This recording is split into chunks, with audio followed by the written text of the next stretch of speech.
Yep. Good evening, football fans, and happy Friday 13th, and welcome to Elk Grove, Illinois, where we are live for the first home football game of the season. And we're underway here right away as Elk Grove tackles them right after the kickoff. I'm Chris Randall, and I'm joined by John Walls. John, the Grens come in 0-2 over the last two games, but losing both games by less than one score. So how do you take that? Couple squeakers, right? Down 14-7 defensive, and then I think it was 22-21, 21-0, Yep. 22. I'll tell you what, we came in a little late, but that play will tell you a lot. Danny Sullivan, his second year here, he's got him in pursuit. That was a great tackle. Yeah. On the other side, the Grens are playing Niles West High School, who is 1-1, but both of their games have been by blowouts. So we are officially underway here. Beautiful night at Elk Grove High School, and it is underway. Night one on the home season here for Elk Grove as we're going to be tackled into the backfield. It's good to see year two of Danny O'Donnell's regime. I know the kids like him. He's a grad here. He's been in the community forever. I'm really encouraged. It might take him a few years, but he's a good guy, good coach. He deserves some wins. As a new setup here for us this evening, as you can tell, we're in the booth. Usually we're out onto the field right below where we are, but we're in the booth here today, so a little bit higher up, so stay with us on calling some names as it's going to be 2nd and 10 here for Niles West High School. 1-1 beating as they hand it off. Up the middle run, fell to the ground. It's going to be 3rd and long as Niles West lost to Riverside Brookfield and beat Berwyn Cicero. And on the other side, Elk Grove lost to Maine West 14-7, lost at Schaumburg 22-21. So Elk Grove looking to get in the win column here and starting off early. 3rd and 7 for the defense trying to get off the field. That last play was 9 in pursuit. It was really good D by Elk Grove. You can't let anything over your head here. Obvious passing situation for the Wolves. See how they go after the first 3rd and long of the game. Just a single wideout.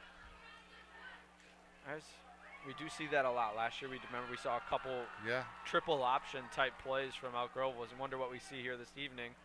As he does drop back and pass the QB, scrambles. This is number 4. He's going to be brought down in the backfield. Nicholas West, the quarterback. More great pursuit by Elk Grove. Yep. Losing a yard on that one, so the punt team comes out for Niles West. And Elk Grove will get to see the first offensive look here, hopefully. Granted, no muff punt. So you and I had the pleasure of calling our first flag football, girls Monday flag night football game. Let me tell you, after a couple of days, that was so much fun. It was. It's I'm so excited different. for more of those. It's so different. So we get back to what we know, but I have a feeling that sport's going to take off. We're going to have to learn it quicker than we think. Abner Andrew, the punter for Niles West, almost blocked in the backfield, but he does get it off, and it's going to take a nice Wolves bounce. And they are going to down it right around the 38-yard line, and Elk Grove will have pretty good field position for their first offensive possession of the game. Absolutely. About 9:30 left to go here in the first quarter as we just started here at Elk Grove. Great turnout for the first home football game of the season. I can't wait to see the offense because Pasterski's got to be the starter. Hunt. Yep. And then Berkowitz, where do you put him? Anywhere. You put him anywhere. Absolutely. So I think I see him in there now. Don't forget Miles Schwartz. And obviously Jimenez, backup too, quarterback. is a wide receiver, DB. Yep.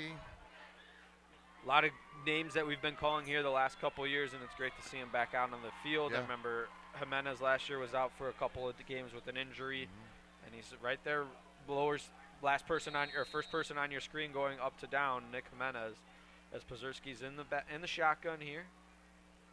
And first snap, it's going to be a handoff. Hunt with the runner. He's going to breaks 2 tackles, makes 2-man miss. Get the first down, keep the feet moving, and that's a first down for the Grens. A great start. I'm calling it early, man. There's no Mo Burke this year, but Daryl Hunt was my 1A last year. He had super great patience letting that open up. Coming off an injury, Daryl Hunt last year as well, and picks up about 12 yards on the first carry of the ball game for Elk Grove. Yeah, Daryl's injury last year kind of hurt the team a little bit. Yeah, he's a fire plug. Same offensive formation here for the Grens. 1 receiver to the left, 2 to the right. Hunt in the backfield. Pulled the handoff from Hunt. wide receiver screen. This is Schwartz. Schwartz going to get taken down, but another positive play for the Grenadiers here. 5-yard gain. Miles Schwartz with the catch. So the Grenadiers' right side of their line is pushing back the defense about 3 yards. The left side had a little bit more trouble. So we'll watch that, and we'll see if they throw away from the pressure, which I'm going to guess will be coming from the quarterback's left side. Yeah. Elk Grove playing it smooth and slow right now. No rush from the huddle as Pazurski has gone towards the sideline after both positive plays here to get the next one. Now there's one receiver to Pazurski's right, two to his left. Hunt's on the left side of his hip. Handoff goes to Hunt. Hunt cuts it back. Does get a couple yards there, but it's going to be 3rd and short here. I want to say 3rd and 2. Yeah, more patience for sure. As now Pazurski comes back towards the sideline here. The senior for the Grenadiers. And as we kind of said a little bit, the backup Luke Maher is sophomore, as he's going to get valuable mental reps here for this Grenadier squad to fill in next year. Wonder any relation to Maggie Maher, the star basketball player and soccer player that graduated last year. If he took his helmet off, I could tell. They all look the same. Grenadiers marching 3rd and 4 is what they're going to call it. 4 down, possible 4 down territory here for the Grens. Yeah, I'm with you on that. If we can scrape at least half of it. Pazurski drops back, pressure does come, ball played, and it is going to be dropped. Intended target there, Ryan Tanner, the junior wide receiver. And let's see what the Grenadiers offense does here. That's a great play by 10. He just had his left hand on the guy's hip and just Avner reached across. Andrew. As we see right now, Pazurski is still out there, but he is also the punter and was warming up punting on the field as well. Now Berkowitz comes out onto the field with him. Almost said pitch, wrong sport. But right. Elk Grove back into the huddle here, 7 minutes to go. First possessions of both of these teams. Niles West does go 4 and out with a couple sacks. I mean, not sacks, but losses in the backfield on run plays. Pazurski steps up in the pressure and is going to go down, take the sack. And that is going to be a 5-yard loss. And now Niles West has very good field position on the 49-yard line of their own, taking over. Yeah, I mean, I don't know. He felt the pressure. 4th and 4, right? If it was 4th and 2 or less, I'm good with it. You know, analytics probably say you go on for that all the time on the offensive side. And I'm watching Jimenez down on your lower part of your screen, and he's got about 6 yards, and he's just losing his defender. I'm going to watch that later, see if they catch it. So a second offensive possession here for Niles West. Quarterback is junior Nicholas West. West receives a snap, does hand it off, number 34, big run, and he's got a lot of room, Ivan Porgalaki, and he's going to be taken out of bounds right around the 20-yard line as there is a 31-yard run play for the Wolves of Niles West. Marching down the field they go. He hit that hole like he was in a different gear. Yeah. Ivano Porgalaki.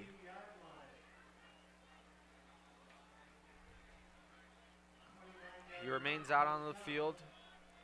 West has 2 receivers to the left with the tight end on his left side, wide receiver on the right, and then Porgalaki on his left hip. Long side of the field is going to be on the bottom half of your screen. Motion. Low snap, and there's a flag. First one of the game. I think that's going to be a false start. Yeah, that was like a really late false start, but.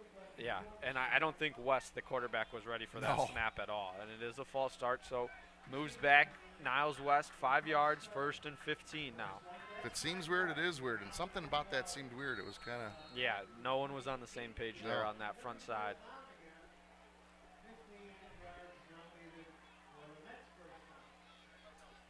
Well, let's have a couple more of those and keep them out of the end zone. Trips to the right here. Yep. One to the left, running back to his left hip. Now he got motion, 4 receivers on the right side. They do hand it off right back to Porgalaki. Porgalaki makes 2-man miss and then falls to the ground. Probably picks up the yardage that was initially lost. Yeah, the Grens are going to have 2nd and 10. The Grens are going to have to watch this because this gets pretty quick. They're going to have to slide down the line and pursue down the line instead of back towards him. Because if somebody jumps it and tries to get in the backfield, that's his hole. Yeah. So you just push him out to the side, push him to help. DBs come up. Now 3 to the left, 1 to the right.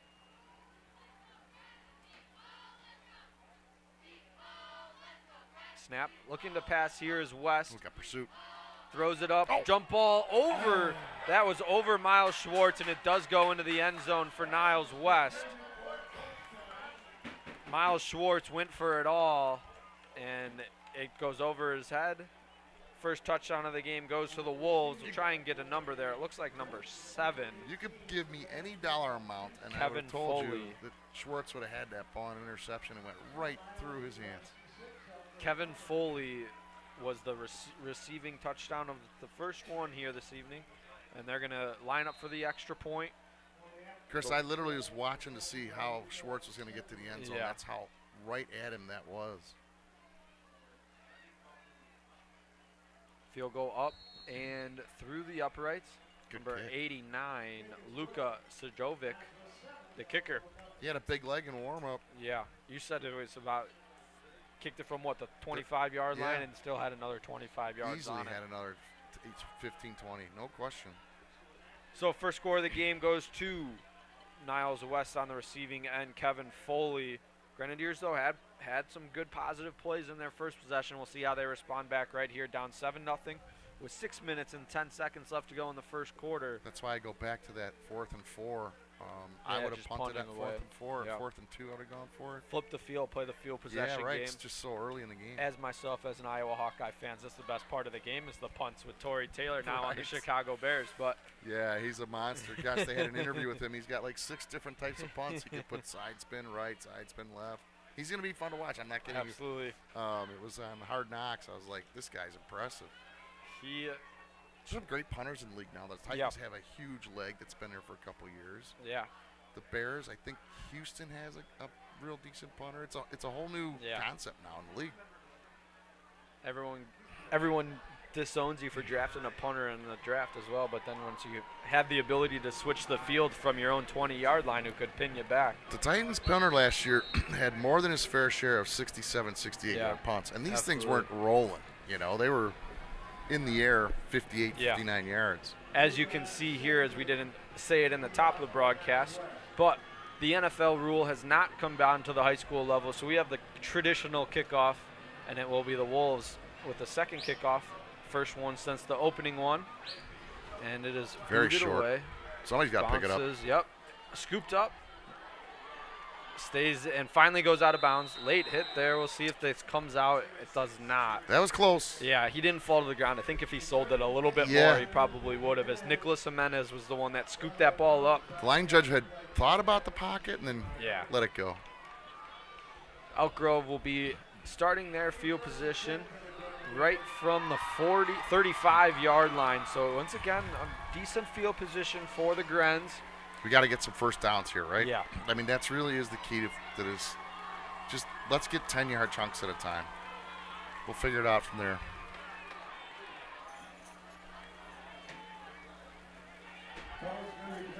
So far, it's been a 50-50 mix pass run for Elk Grove, right? Yep. Maybe leaning a little bit towards the run. Yeah, I was going to say maybe 3 to 4 on the run.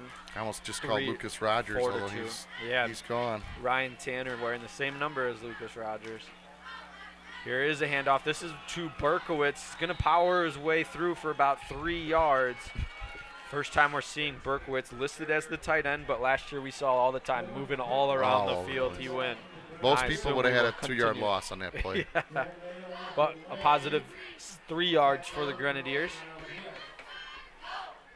On the field is Jaden Arvia, senior linebacker, but an O-line, number 23, because short O-line player there. 3 receivers to the left of Pasursky. Berkowitz in the backfield on his right hip. Overloading the short side here. Yeah. They run it that way. Berkowitz trying to get around the corner. Flag does come out. He's pushed out of bounds right around the first yard to gain, but we'll see what check the flag here. It's got to be holding. That's my thought as well here. That's a good play, too. Stack the left side, short side, illegal procedure. Yep. Huh. That's a late flag, considering the ball was 8 yards back.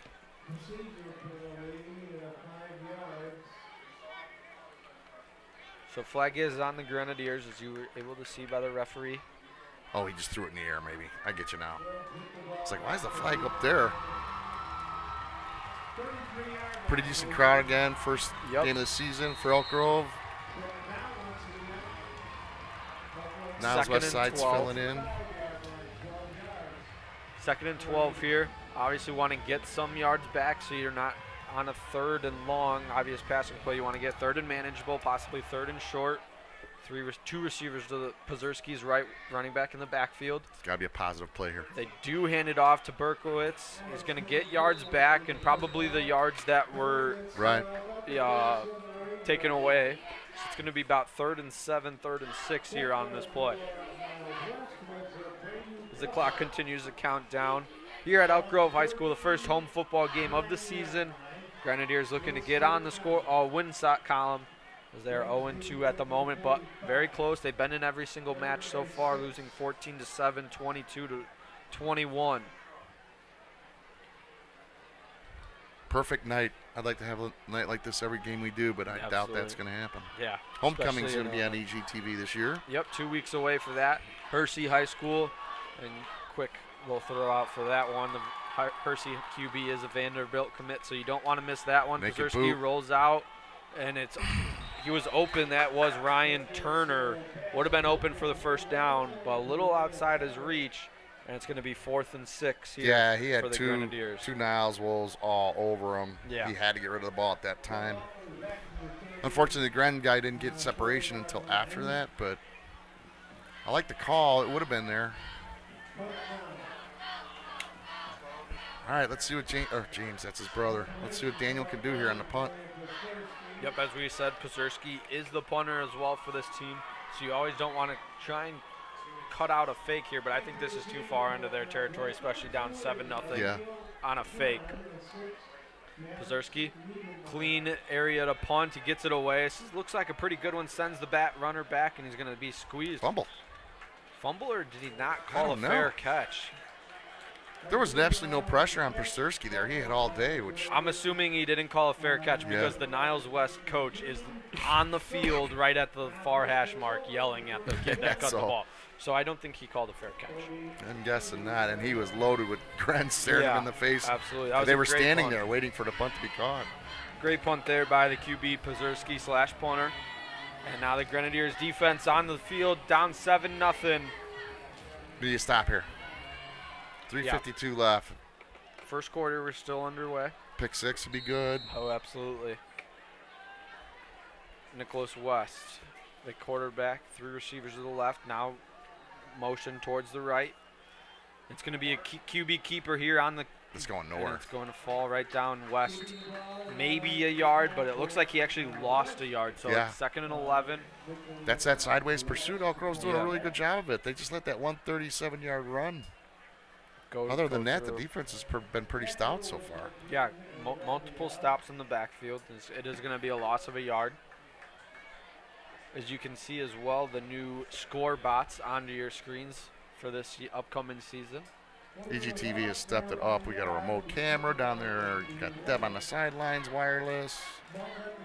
Looks really good this year. 2nd and 11 here. Clock continues to turn after the run play. West receives a snap, throwing opportunity. Got nowhere. Pressure comes, and he falls down for the sack. That's a coverage sack, Chris. There was 3 guys out. One was a little delay, and the Grens were all over the coverage. Seems to be Trevor Detloff was the one that made him fall to the ground, but there was a bunch of Grenadiers players there. Ethan Otano, Chase McCormick, looking to all be in a similar direction. Great pursuit by the Grenadiers defensive line. That's 11 guys playing in the same way. That was really good. So obviously 3rd and 17 here. You got to get off the field. You cannot keep this drive continuing to go, especially down 7-0. You got to get off the field. Yeah, Hunt's your safety over there. Nothing can get past him at all. Man-to-man coverage just seems to be Jimenez on the left. West throws it towards the direction of Jimenez. offensive pass interference could have been called there, but it's going to fall for an incomplete attendant receiver, Ahel Khan. I believe you just saw probably the limits of the Niles QB arm, and there was a lot of air under that. Yeah, absolutely. That easily, with no wind, it made it. But if there's any wind there, that could have been picked off. Well, now you know, right? That's pretty much, what, 25, 30 yards in the air. So Jimenez, the punt returner for the Grenadiers. See if we can get the punter's number here for Niles West. Nicholas has got some side speed. He can absolutely. Punt and juke around. Does go away, and it's going to fall and take another bounce, and it's going to continue to roll and stopped at the 29-yard line, where Elk Grove will have their worst field position to start in their third drive of the game. I can't tell if Danny didn't want him to fair catch that, or if Nicholas was told to not to. Yeah. But yeah, it was pretty crowded. It was, congested. But oh my gosh, that cost you about 20 yards. That was the second punt by Niles West, and both of them have taken Niles West bounces. Yeah. As the offense trots out back onto the field here. Third offensive possession of the game. And the Grenadiers looking to get on the scoreboard, tie this one up, or possibly take the lead if they go for two. Got to get to that point, though, first. Berkowitz in the backfield with Pazurski. Jimenez to his left. Two receivers to his right. I assume Ryan Tanner play. He's got all day. And Falls, great defensive work there. Braden Cuffle gets around the tackle and sacks Pazurski. Yeah, as he's going down, he grabs his ankle. Probably stood. Yeah, he probably stood in the pocket a little too long. Yeah, it looked like the receivers didn't get the right jump on it either. Between that punt and that play, that is a field flipper. Yeah. Going to make it 2nd and 14. Clock continues to turn here. 1:20 and counting left to go in the first quarter. Only touchdown by Niles West on the Kevin Foley receiving touchdown from Nicholas West. 2nd and 14. Pazurski chucks it, and incomplete early. pass. There is a flag though on that far side. Great call.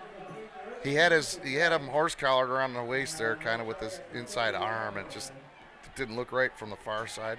Ian Drummond was the defender that got there a little bit early. Should be automatic, and it is going to be, it should be 15 yards and automatic if they follow the college rule.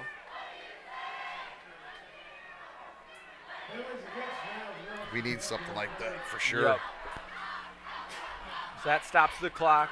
Elk Grove getting some free penalty yards. Hopefully they could take advantage of it on their side.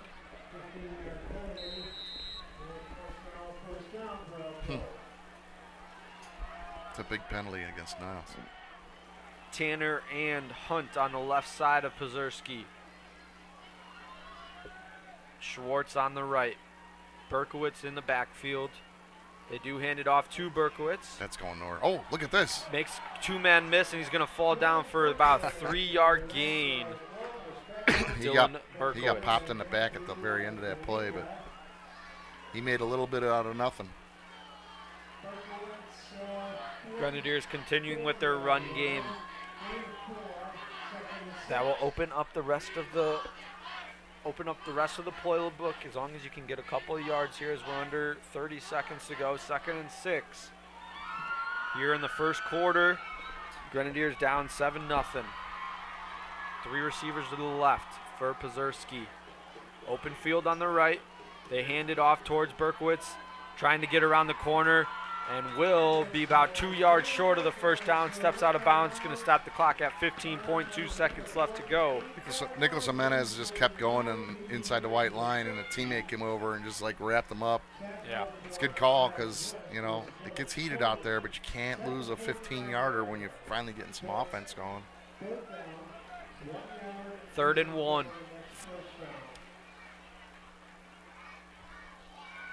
Hand it off to my foul. Would just hand it off to Berkowitz and let him run it right up the gut. Yeah, they have yet to stop him in the backfield. I wouldn't mess around with anything other than that. take the drive into the second quarter and switch the field of play. So Hunt's lining up kind of as a scat back now. He's not in the backfield. And they do hand it off to Berkowitz, and they are going to stop him for about a 4-yard loss. Really rough transition between Pasterski and Berkowitz. I don't know who did what, but it was not a clean transition. And that will take you to the end of the quarter. 7-0 Niles West High School. Grenadiers just got stopped on 3rd and short. It is 4th and 5. We will have to wait and see what the play call will be here on the other side of this quarter break. But he's John Walls. I'm Chris Randall. First quarter thoughts. Yeah, I mean, a 37-yard run has got Elk Grove behind. That's the one play that the defense didn't have it perfect. But defense has stepped up. We're having a hard time moving the ball, though. Yeah.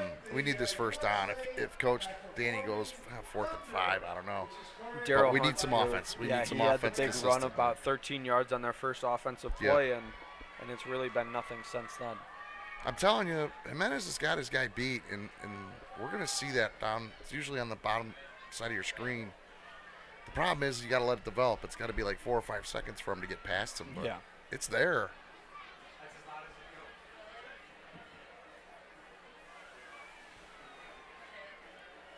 Yeah, I mean, other than this Niles West penalty we just had, Elk Grove hasn't had much offensive yardage at all.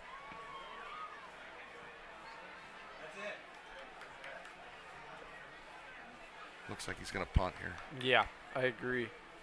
2 receivers back for Niles West as we're about ready to be underway here in quarter number 2. There's no wind to speak of, none. Pazerski able to punt it away, clean punt. Fair catch is waved and caught by number 6, Maddox Niedermeyer. Yeah, we got to. This defense has got to do something big here, a turnover or whatever. They got to spark that offense a little bit. We got to flip the field.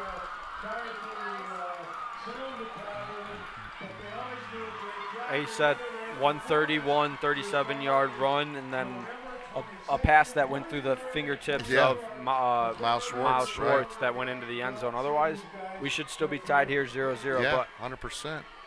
I think Miles would have taken that to the house if it had worked out. Yeah, there was no one on. It was a one-on-one coverage on that far side. That was the weak side. The offense back onto the field, though, for West.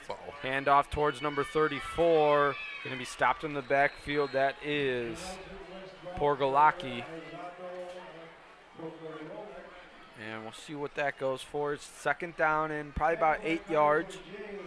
Well, I love Elk Grove's defense. They've moved up a little. I mean, and they might have known this from scouting or whatever, but it doesn't look like Niles West quarterback has a strong huge arm. Yeah, definitely rely on the run game. Yeah. Because they have called a couple QB draws, so he's got speed as the quarterback as well. Just got to be able to throw it. 3 receivers, 2 to his right, 1 to his left. I noticed this year, maybe it was last year, a couple years ago, but the defense was lining up like 3 yards off the ball. These guys are right on the line, which I love. Yeah. Get at it. It's going to be a screen pass towards Porgalaki, go nowhere, even lose 2 yardage, so 3rd and long here. Look at the green jerseys there. That was awesome. That went nowhere. Yeah, no, absolutely it did not. I'll tell you what, this game is gettable. Oh, without question. And it might be a special teams or a defensive score for the Grens, but they gotta put some points up here in this first half.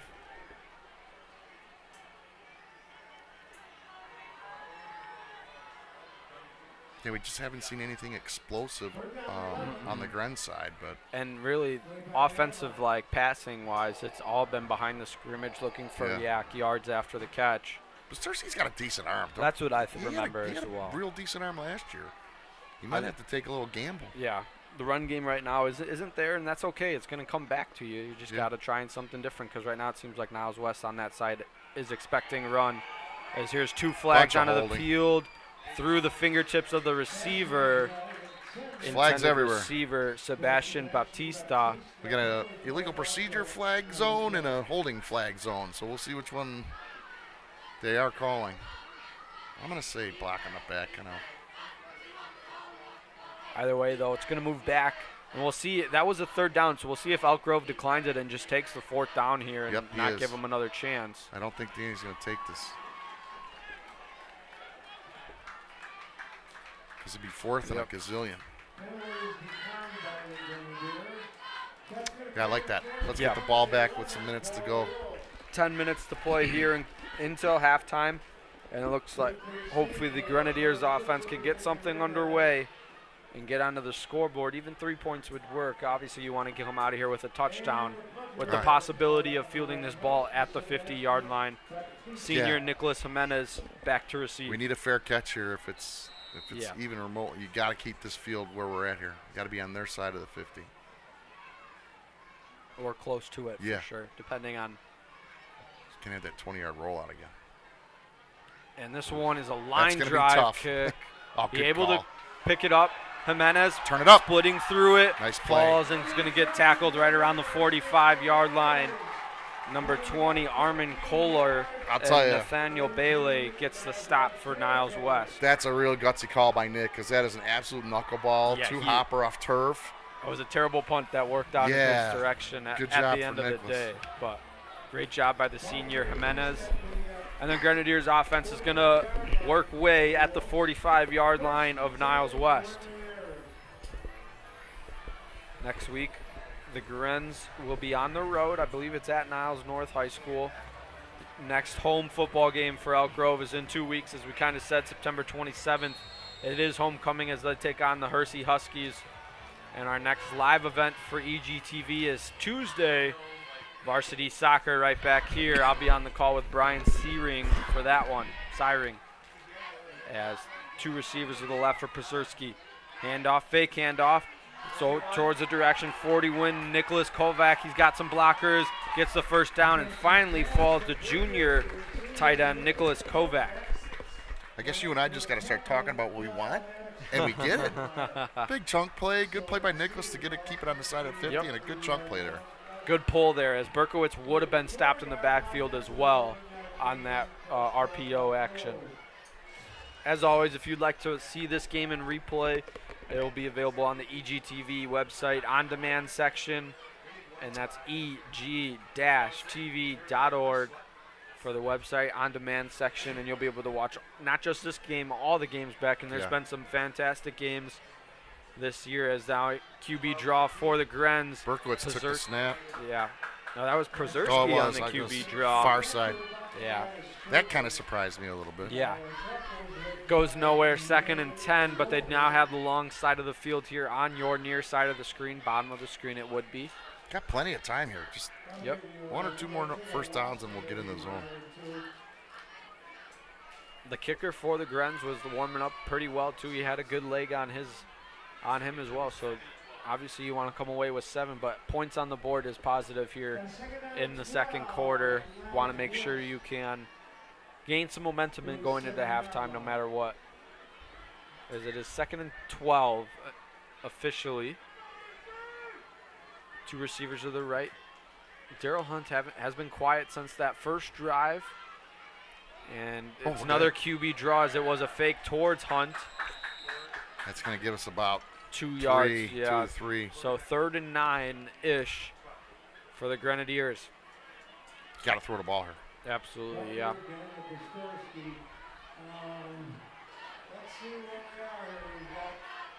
Probably about 3rd and 9.5. Obvious passing situation as you would think in most scenarios. We'll see what the Grenadiers do. Clock continuing to run under 8 minutes. If he can get some time, I like Hunt out of the backfield on a delay, but time hasn't been easy for him.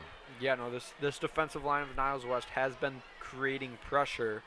Gotten a couple sacks, couple stops in the backfield as they do hand it off to Hunt. Hunt spins through the tackle, going to pick up about 4 yards. Well, now you got to go for it, right? And 5. You're out of field goal range. Yeah, and you're deep in enemy territory.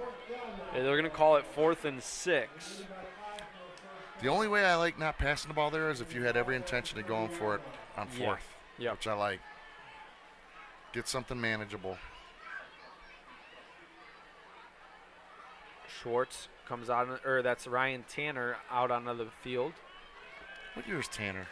Ryan Tanner is a junior for this Grenadiers squad. I believe he was on the team last year as a sophomore. Yeah.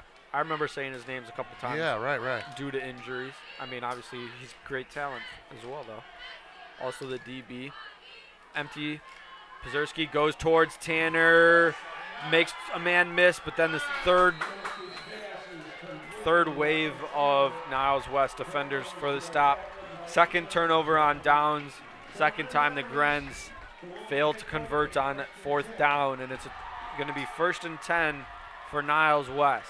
I like the play. It developed way too great, slow. but it was too slow. The cornerback, the safety was able to jump it, so now it's a 2-on-1, and Tanner didn't have a chance. No. He battled for an extra 3-4 yards, but yeah, he was definitely 2-3 yards short.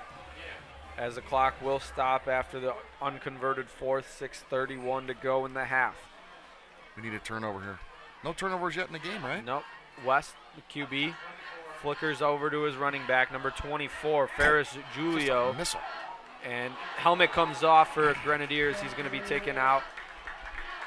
And that's number 55 for the Grens, Trevor Detloff. I believe he's got to sit out of play, but he came in like a missile. Yeah, and he is on the sideline. So number 51, Francis Romano into the game for the Grens. 4-yard pickup for Niles West. On the pitch to number 24, Ferris Julio, or Julio. Clock did stop because he went out of bounds. 2 receivers to West's left, 2 receivers to West's right. Runner in the backfield. Stop here, 2 and 6.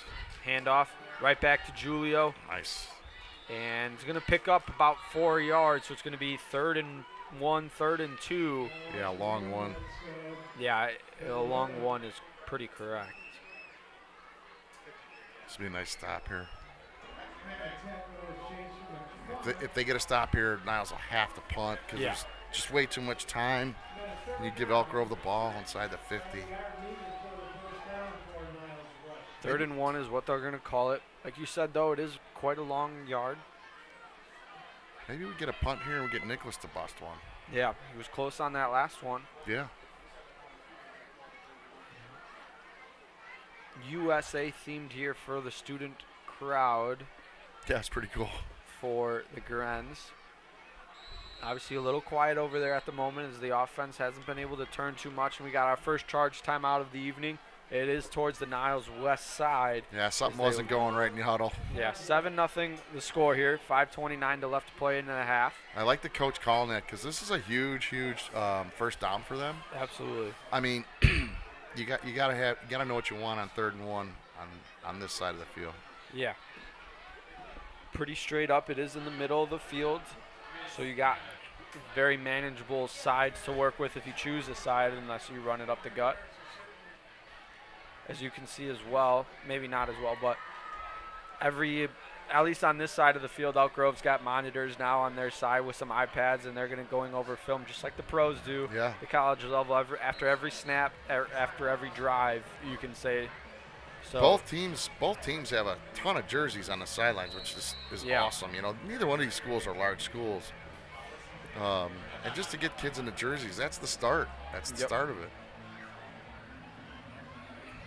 So Niles West trots out back onto the field. 2 receivers towards West's right, 1 to his left. Julio in the backfield.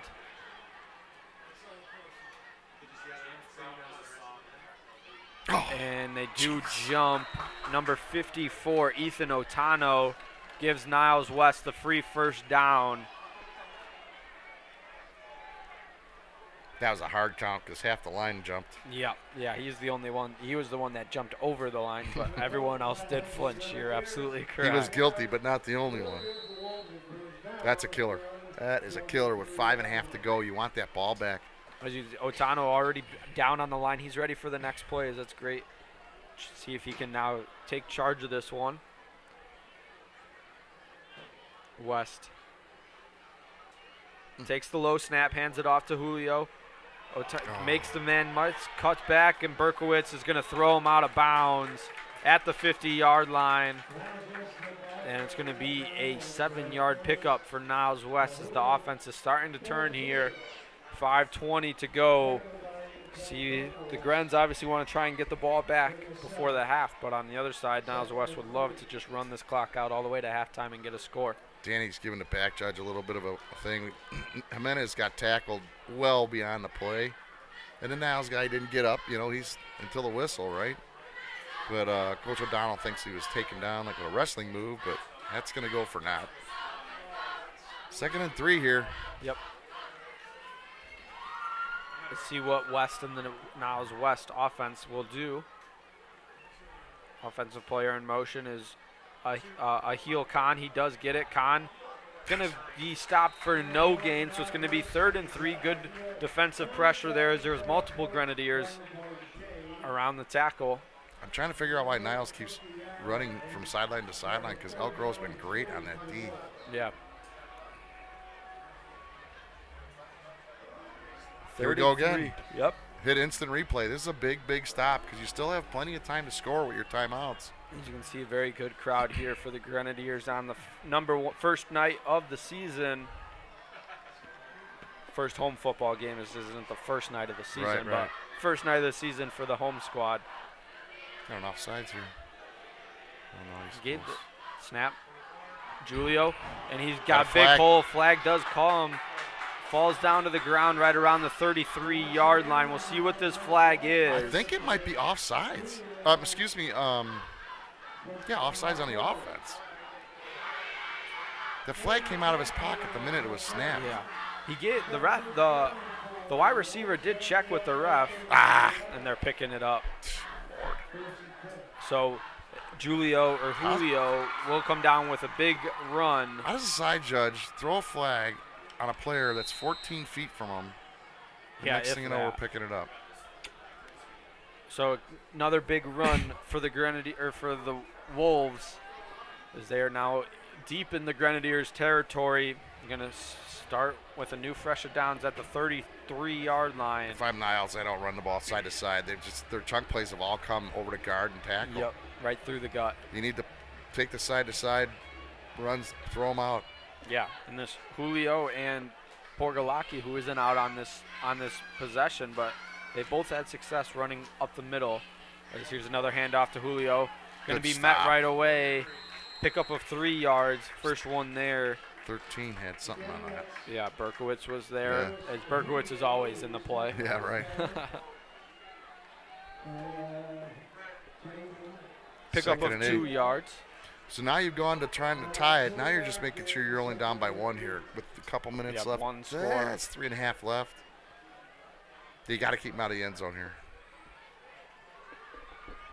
The defense has done really well tonight. Yeah. You got to keep it down to 7. The offensive has not helped out the defense. No.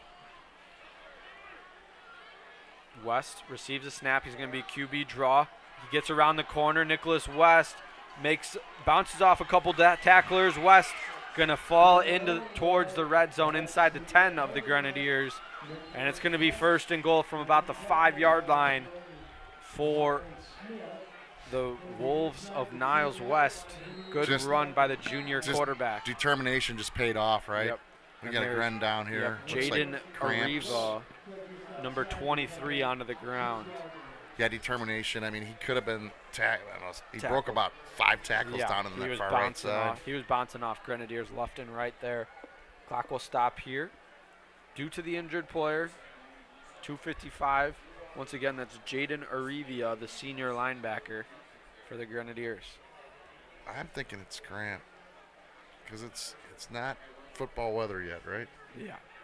We're still in the mid-70s. It's pretty humid out. Yeah, gorgeous night as we've kind of alluded to, but it is beautiful out.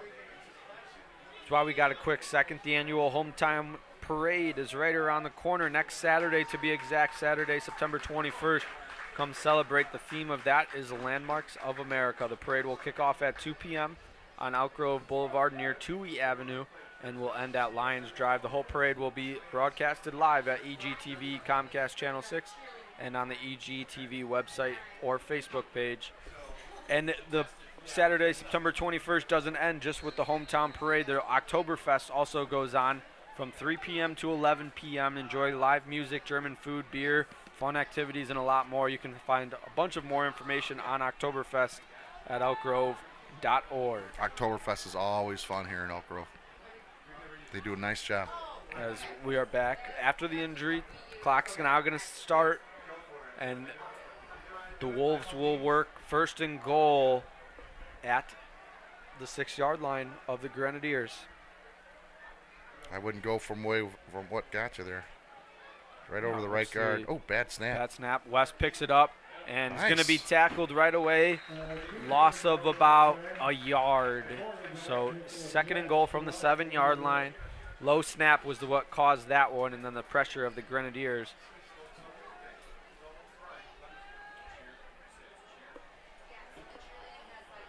Just down to 2 minutes here. Yep. This really is a must stop on this drive. No 2-minute warning in high school. So Because there's just hasn't been a ton of offense. It's just been Yeah. like 5 or 6 plays between either side. right now, I'm sure Niles West is continue to chew this clock and hopefully go into the half with 14 points, knowing that their defense has been phenomenal. As on the other side, the Grenadiers obviously want to get a stop and try and march down the field as quick as possible. They're going to run the same play And here. we got a timeout by Niles West, a minute 36. Another one. As that's their second charge timeout of the half.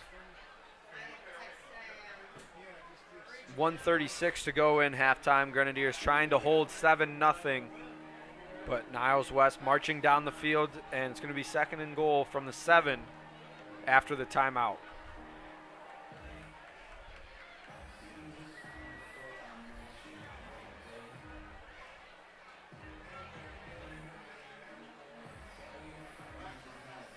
This is the crowd's got a little bit of silence on them. Yes. The play is about 85 yards away from the student section. Yep.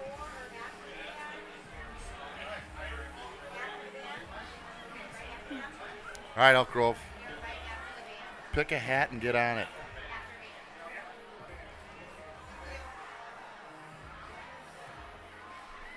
Grenadiers already back out on the field after the timeout. Refs now go towards the west side of the field, getting them out of the tunnel or the huddle, and they're back out onto the field.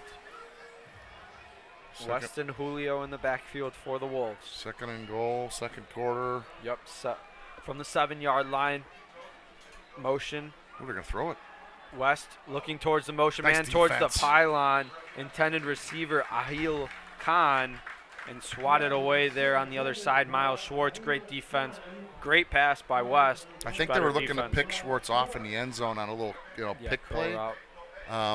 I couldn't really see because it's our fourth corner, but he either recovered well or stuck on his hip. That was a great Yeah. play. Makes it 3rd and 7, of course, 4-down territory here, I'd assume, for the far side, the Wolves.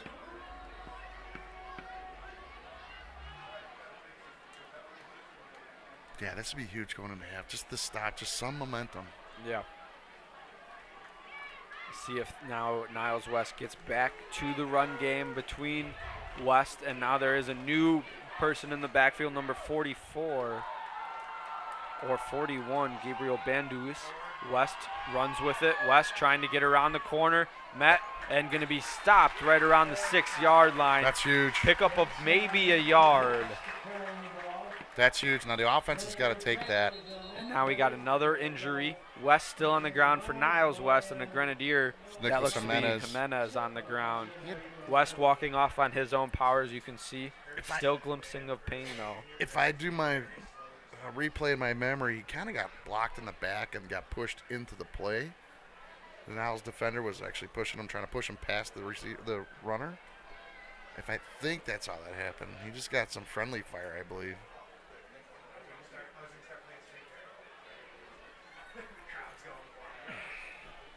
So Yeah, let's we'll hope be- for the best because Nicholas lost some time last year. Yeah, 4th and goal for the Grenadiers defense. It's going to be from the 8-yard line is what they're going to call it. So another loss of a yard for the offense of the Wolves. We'll see if they just choose points and try and kick the field goal, or if they try and go for it all here. With 1:16 left to go in the half, the Grenadiers down by 7. So you bring up a good point, or high school football, right? We don't know about our kickers. We saw a kid, he's got a pretty good leg, but 4th and 8, right? You got a minute 16. Inside you're the up by 10-yard 7. line. Yeah, inside the 10-yard line. You know, if your kicker's legit, you go for it. If not, I mean, just trying for it on 4th and 8. Yeah. You got to. I'm going to suspect that they go for the touchdown. That'd be a huge dagger at the half. I think if I'm the coach on Niles West right now, I kick the field goal knowing that my defense has stopped Elk Grove in their tracks every single time. You just never know about a high school kicker until you actually see a couple of them. Yeah, yep. Until the ball's actually snapped. Right. And there's someone in his face. As Jimenez it's an is ankle. going to be helped off the field. It's right ankle got rolled. Ankle. That was definitely friendly fire. Now you can see our cameraman, Debbie. There's Deb. Come on, Deb, wave. She did. They cut away. Yeah, she did. She's now. Elk Grove's taking a timeout. The game within the game here of timeouts. Obviously, the injury timeout. No one's charged with one. This is a charged timeout for the Grens. First of the half for them. We don't have any more notes given to us by the staff, so it's just John and I here the rest of the way. No notes. As the Grenadiers will be on the road next week and back home in 2 weeks against Hersey High School for homecoming, which will be, as always, an exciting matchup. As Hersey's a great I haven't program. looked at Hersey's record so far this year. I assume very good. Yeah, last few years they've been legit, right? Yeah, with a Vanderbilt quarterback commit, I assume very good. Because I'm very excited to see him in action. Hopefully he gets to play. As after the timeout, Grenadiers marching onto the field, as do the kicker for Hersey. All right. Well, he had this no problem in warm-ups, but that was under no duress. So let's see what we get. Sujovic, number 89 in the yellow kicks. 25 yards. The snap, the kick. Oh, jeez. Is beauty right through the middle and with lots of leg to go. That's a big leg. So it makes the score 10-0, but it leaves about a minute and 10 seconds to go here in the half for the Grenadiers, trying to push some momentum. So, Chris, I'm looking at Hersey. I don't know who WTHS is, but they're 0-2. 55-26 to WTH. What is that? Warren Township. That makes sense. Okay. And then lost to, I believe it was Barrington. As Barrington always has. Yeah. Good programs and everything. Right. So they got Maine South next week. And then Maine East is actually a pretty decent team this year, and they went through some bad times. They went like about 8 years without having a win. Really? Yeah. And this year they started out 2-0, so I wonder what they're doing tonight. But so they'll get Maine South and then Glenbard South. Yeah, let's see what happens. Hersey doesn't have a very easy schedule. Yeah. Very easy schedule. But it comes down, Buffalo Grove, Prospect, Rolling Meadows. Yeah, I'm just shocked that they're 0-2. Yeah, it's not like the Hersey program. Right. And Maine South is 1-1. The Maine schools are doing well this year, and they notoriously have not had great turnouts for their football team. You can see a couple of the linemen there for the Grenadiers. Minute 10 left to go here in the first half. Gren's down 10-0. Still a very doable ball game on both sides, as we are going to be kicked off here once again. Sujovic of the Wolves. Looks like they're just wrapping Nicholas's ankle up. Although it almost looks like she's working it like a cramp. I don't know. Hopefully see him in the second half. The kicks of Jovic. Let it go out of bounds. Number 5 is going to receive it. Santiago Miles is going to pick up some yards, be dropped right around the 33-yard line. And that's where the Grens will pick up with 1:05 left to go in the ballgame. If I'm Coach O'Donnell, I'm doing a couple draw plays, maybe a short little screen, but the ball's not going to go far in the air. You just get out of here. Break one. Yeah, you're down 10. 1:05 left. You know, Daryl can catch 23, 40, 25-yard run, or Berkowitz finds something other than that. Just regroup. Santiago Miles limping now on the sideline here for the Grenadiers as he heads to one of the benches. And Pazurski calls hike and throws it. Caught by Connor Jancic. They're going to wave it incomplete. The junior wide receiver, Jancic. Well, Pazurski put it where only our guy could get it. Yeah. It's just a smidgen low. And I think the receiver lost his footing. Yeah, in my eyes there, that's inexcusable. That's got to be caught. Yeah, on the cutback. I agree. 2nd and 10. Clock stops after the incompletion. 1 minute exactly left to go in the half. Jasniak moves to the right. He's right next to Darryl Hunt. Schwartz Tanner on this side. Pazurski once again looking to throw. Pazurski steps up in the pocket, makes a man miss, uses the blocker, and is going to pick up the first down. Good block by Ryan Tanner. Yeah. Good move by Daniel Toohey. Extended his arm to get that first down. Yep, 53 seconds and a half to go. Oh, they're saying 3rd and 1. So it will be 3rd down. It was very, very close, but. Nope, they're giving it to him. There Chain it is. gang's moving. So 1st and 10 it will be. 53 seconds. Gren's got to try and mark their way down the field. 2 timeouts remaining for the Grenadiers. I'd like to see something over the middle because they're. I'm gonna guess they think you're going out to the edges, but you got a timeout. Yep. Miles hustles back onto the field. So 2 receivers to the right, a running back in the left, 2 receivers to his left. Pazurski scrambles towards his left. Pazurski tucks it, runs, tries to get out of bounds, and they're going to stop the clock. 46 seconds. We'll see. It's going to be about a 2-yard pickup here for the Grens on the scamper from the senior quarterback. So he didn't like what he saw pretty early on, and now with 46 left, he's going to have to commit. He's going to have to get the ball in the air. If it's a tight window, it's a tight window. Yeah, just got to throw it. Yep. Still got time if you can get a field goal out of it to cut it back to 1-score lead going into half. You do get the ball after halftime, so chance to tie it if you can get points on this possession or possibly take the lead depending on what you get. Berkowitz on the left side with Turner. Hunt on the right side. Screen towards Berkowitz. Berkowitz cuts it into the middle. Trying to fight for extra yards. Falls down to the ground. It's going to be 3rd and 1 here after the completion. Timeout. And there's the timeout. Yeah, that was very long. About 4 seconds. We got to be better than that. That's 10 seconds gone. At least 8. 3rd and 1 after the timeout. 1 remaining still for the Grenadiers. 36 seconds left to go.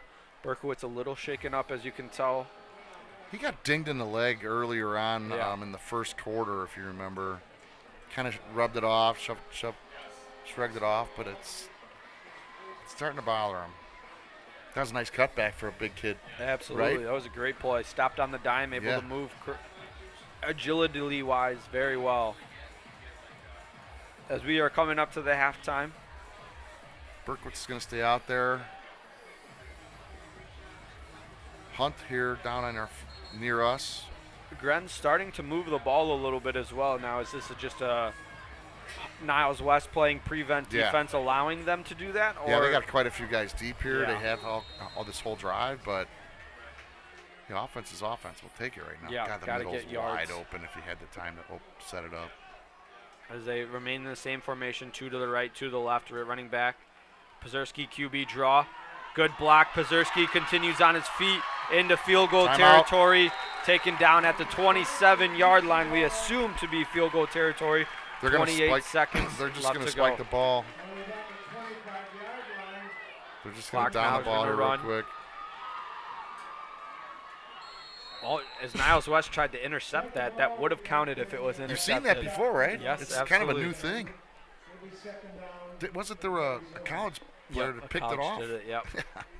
So that, due to the spike, it's going to be a loss of 1 yard. So 2nd and 11. Obviously, that doesn't matter too much right now. But great job by Elk Grove by keeping that timeout in their pocket to get the kick the they still have the 2 field timeouts. Goal. There should be 1, I believe. I don't know if that's 100% correct. Pazurski drops back, looking for Hunt. Hunt receives, staying in bounds, fighting for yards. Going to be brought down at the 22-yard line. No timeout yet. No timeout. There will be the timeout. What in the world is with the timeout? 13 seconds. They're losing massive time. Danny O'Donnell is telling the side judge, he's like, guys, I was in your ear. There's now 24 seconds when I looked at the play over. 13 seconds remain. 3rd and about 7 or 4 maybe. It was a big gap, but do you trot the field goal kicker out there right now? 13 seconds to try and get points, or do you just go for another play? Because if it's completed, you can't get get the guy. To your point, the offense has been taking forever to set stuff up. Nothing's going quickly. You can't run the ball, right? Well, you got a timeout. If that's correct, he's got one left. Yeah. I thought he used one after Nicholas Jimenez's injury, and then now 2 on this drive. Now I'm thinking this through. I think he kicked the ball right here. I kind of agree with you. I agree. But so if anything goes wrong slow, you're done. If you stay in bounds. If this play, which it looks like the offense is staying out there, you have to get out of bounds. Absolutely have to get out of bounds. Or down. Yeah. You don't need a touchdown here. You'll never make it in time. Pazurski drops back, throws it into the air, into the end zone. Hunt. Oh, that's interference. Pass interference. No flag is going to be thrown. You got to be kidding me. Got to hit him with both arms and screened his eyes. Yeah, never turned his head around either. So 4th and 5. That's just a really bad call. That's a really bad break against Elk Grove. Danny's 100% correct. Yeah. 3 guys should have saw that. That's unfortunate. Now, once again, Hunt was backing up to the ball. The defender actually put his arms on his chest, pushed him, and got in his way. Now, this is now a 4th down situation. Offense stays onto the field, so you would have moved up closer, but still same thing here. Would you just kick the field goal with 7 seconds? Niles wants a timeout. Yep. Now, if I'm Danny, I'm still working at line judge. Yeah. I'd let my assistant coaches talk to the players, and I'd be in that guy's ear. He just stole 7 points. Well, it wouldn't have been 7 quite yet. But yeah, a better chance at it for sure. Throw was there. Hunt was there. Yeah. All was good. Niles West with the timeout. 7 seconds to go in the half. Grenadiers moving it down the field. For most offense we've seen from them this game so far. Well, if we could get Niles to play this defense all day, we'd win this thing 21-10. Only 1 touchdown into the ball game, and it was received by Niles West.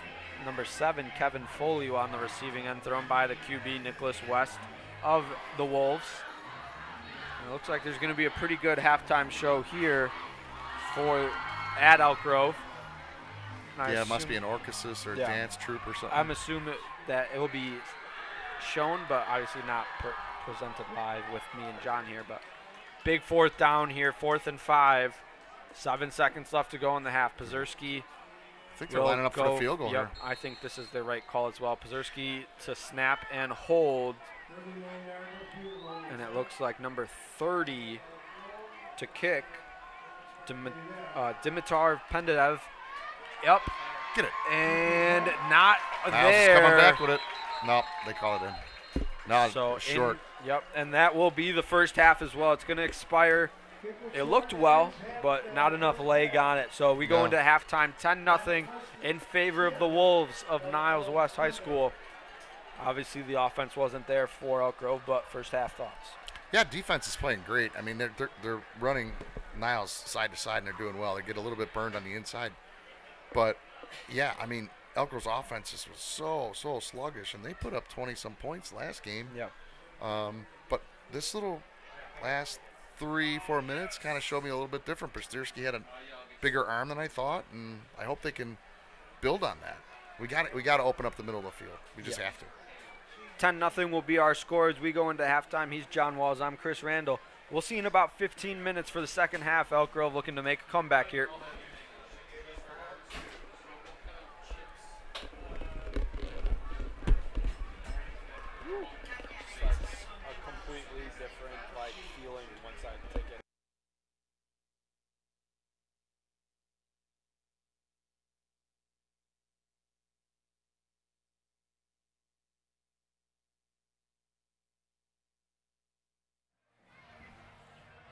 Chris, I got to be honest. I know you're going to come in with a summary, but we're watching the Niles kicker here. This will be a 50-yard attempt. He's been warming up the whole second half. This kid's insane. And he's clearing this without question. I hate to get on your review, but You don't see a high school kicker kicking 50-yard field goals. Granted, No. it's not under pressure, but he's still got the leg to do it. So anyway, I didn't mean to step on you there, but it's been fun to watch. Even the Grenadiers coach is walking out there to this guy. That one was cleared by another 10 yards He at just least. hit a 50-yarder and cleared it by 8 yards easily. That is number 89, Luka Sajovic. Yeah, that's impressive for high school kicking, man. I'll tell you. He's John Walls. I'm Chris Randall. Welcome back. Second half is about a minute away. Grenadiers down by 10. But we're all in awe here as watching this guy. It's unbelievable. I want to see him move back 5 more yards. Even the refs are stopping and watching, and it's just clear after clear. That one's a little hooked left, but man, it had the distance for sure. That had another 15 easy. Come on, before we get in this game, I want you to come back 10 more yards. So anyway, yeah, so it's kind of interesting when you see a high school kid do this, but yeah. As far as the game goes, I mean, the Grens look good. I just hoped it wasn't against a prevent defense, but they started to pass the ball. I'd like to see Persterski a little bit more than what he's been doing. Wynn held that one up a little bit. It was he got still good, underneath though. it. It was still good. But the offense has got to get something going, you know. And Yeah. we don't have any room for error. There cannot be holding, Yeah. offsides. There can't be procedure calls, nothing. It will be Grenadiers' ball to receive here as Niles West got the opening kickoff. Here's once again Sajovic just kicking absolute bombs. That one was good by so much. It's another 10-yard. It reminds me of Justin Tucker. I know he talked about it during the break. Yeah. Just like in between the Super Bowl and all that, Right. warming up in between the cheerleaders. He was warming up with the cheerleaders when they were out onto the middle of the field. So Now, to the Niles coach, I swear if he doesn't kick a field goal tonight and within Again, another 35 one, to yeah. 40 yards, I mean, you've got that weapon like we were talking off the air. That's a huge weapon in high school football. Special teams are so ginormous to this Right. game, and it's such an underappreciated Right. part of the game as well. As they did put up another 3 minutes onto the clock. So, as you can tell, both teams re-stretching after the 15-minute break, as there was a fantastic performance by the marching band. And Yeah, they did a really nice job. so Dance I don't know the exact name for the people that throw the wands and stuff, but Yeah. it was phenomenal. Great job all around for that. And the cheerleaders with the junior cheerleaders, always great to see. So There's hundreds of them. if you were the coach of Elk Grove, what's your speech to them? Down 10-0 into the half in your first home game of the season. We just got to be fast to the ball, fast to our blocks. We got to be faster. That's all. Yeah. You I know, would say it's very similar. Defense, you played great. You're They did. keeping us in this game. You know that 37-yard run that we talked about. That was like the second or third play of the game.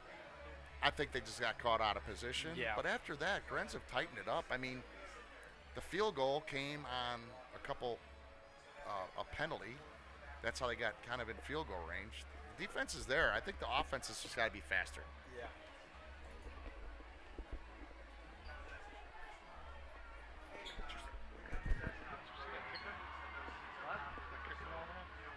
He's doing 45 and he was making it by 15. Their kid? Yeah, their kids are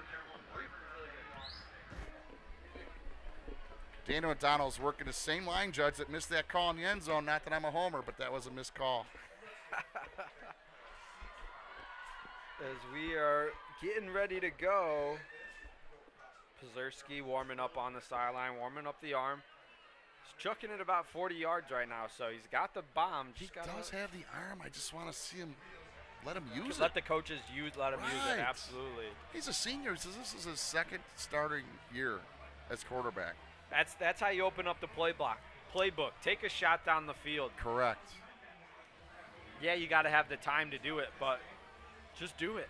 Call the play. Yeah, I mean, he must have some pretty good foot speed. I mean, he's not lightning fast, but they've used him a couple on quarterback draws, so they give him. They're trusting him with some speed, Yeah. you know, to not get sacked. I need to see something over the middle. I can't remember a pass over the middle from Elk Grove. It was all sideline to sideline, draw plays, And a little lot sweeps, of nothing over the middle. Yeah, and a lot of stuff that's either behind line of scrimmage or 1 or 2 yards in front of the line of scrimmage. Right, and of right. course, yards after the Everything's tight to yeah. the line of scrimmage. Of course, yards after the catch is a huge thing in football, but that only works as well as if you take shots down the field. You have to. And Daniel's got the arm. I mean, Yeah. he's not going to throw it 80 yards in the air, but 3-star athlete or 3-sport athlete, Yeah. basketball, football, baseball. I mean, the ability's there for him. Just open the playbook up. That's all I think everybody kind of wants Nation to looks good see. on TV today with the red, white, and blue. Yep. So I got a quick one for you. If I could, I'll do it next break. I'm gonna go talk about that weird Friday night NFL football game. I had a buddy look it up, and I got a little stat for you. Yeah. As well, there will be. I won't personally be on the call because I'll have stuff with Dominican. But there will be a Thursday night football game here at Elk Grove. That's sometime in October. So really, yeah, Thursday night. I think due to I don't know exactly, but yeah, Thursday night game will be. I don't know if that's the first ever time for Elk Grove, but well, I've heard a lot of in the last year there's a lot of referee shortages. Yeah. So they're having to spread these games out because these guys can't do 6 games in a day. You know. Yeah. As Sajovic boots us underway, as you would see, like, oh, he doesn't have the leg for that, but he absolutely does. It's going to be picked up by Santiago Miles. It's going to be brought down after about probably 4 or 5 yard pickup. So it's obviously a design kick, but I don't know. If you had that weapon, I would let that guy get loose. Maybe they just don't have the pursuit that they want, but. Yeah, maybe. But, man, if you could definitely put it in the end zone for a touchback. Oh, easy. I bet you his parents are probably driving themselves nuts. You can't put that on film for colleges. A little dink to the 30. That's a name I'm going to have to write down on a piece of paper. What year is he? He is a senior. Yeah. Kicker, 5'11", 180. Somebody will look at that somewhere. Luka Sajovic. I wonder if he's committed anywhere. That we don't get know. that information, but we will see the first time in the half. Obviously, is about 7 seconds went off from the clock. The Elk Grove offense onto the field, and Daniel Przerski, the senior, will be sacked. This is a live fumble here, scooped up by Niles West. Instant turnover, and it is going to be recovered by Niles West. He was untouched. Yeah, absolutely insane. I mean, I don't even know where he came from. Right up the middle. Was he the nose guard? I think so. Big boy, too. I don't know if Przerski was expecting the snap or not, or what, or if that was just a perfect time snap count. Yeah. And you love to see that on the defensive side, but it seems like it was caused by number 77, Michael Milovic, as he's got his hands over his head on the sideline. So Niles West offense takes over after the fumble recovery. And it is Nicholas West receiving. Took out all the air in the stadium. Yep. Porlaki goes down just about right away. It's going to be second and 10 from the 13-yard line. So they can get a first down. It will have to be from the 3-yard line. We need 2 holding calls, 3 stops, and a 48-yard field goal attempt by Niles. That's what I want to see. Yeah.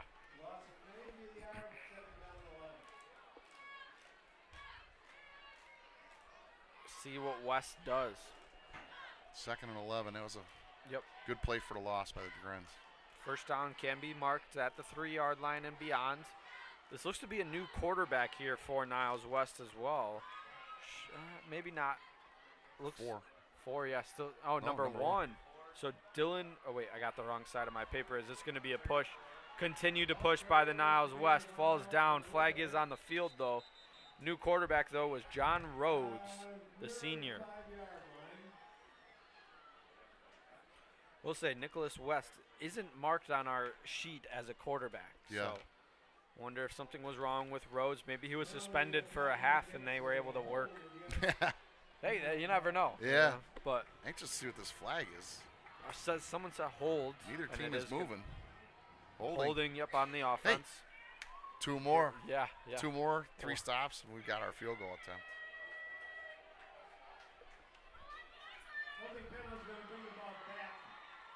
So we will see what the senior quarterback John Rhodes has. It's going to be 2nd and 16. Yeah, I can't imagine that their starter did himself any disfavor. He had a nice little first half. So 2nd and actually 18 maybe? 20 is because the first down line is at the 3. Yeah. So 2nd and 20. Rhodes steps back, throws it. That's a dodge. Yes! Almost intercepted. right through the fingertips of Miles Schwartz. Almost got his second interception of the day. He read the route perfectly. He broke on that so well. Yeah, the receiver was open in the end zone. But 3rd and 20. Got to shake it off immediately. Let's go. It's another obvious passing situation here for Niles West. Bring pressure, or do you drop back? Well, we got to keep him out of the end zone, that's for sure. Yeah. Yeah, I mean, you got Hunt back in the safety position. I don't know, maybe delayed pressure from the middle. 10:28 remaining in the 3rd quarter. I'm shocked if they throw this ball.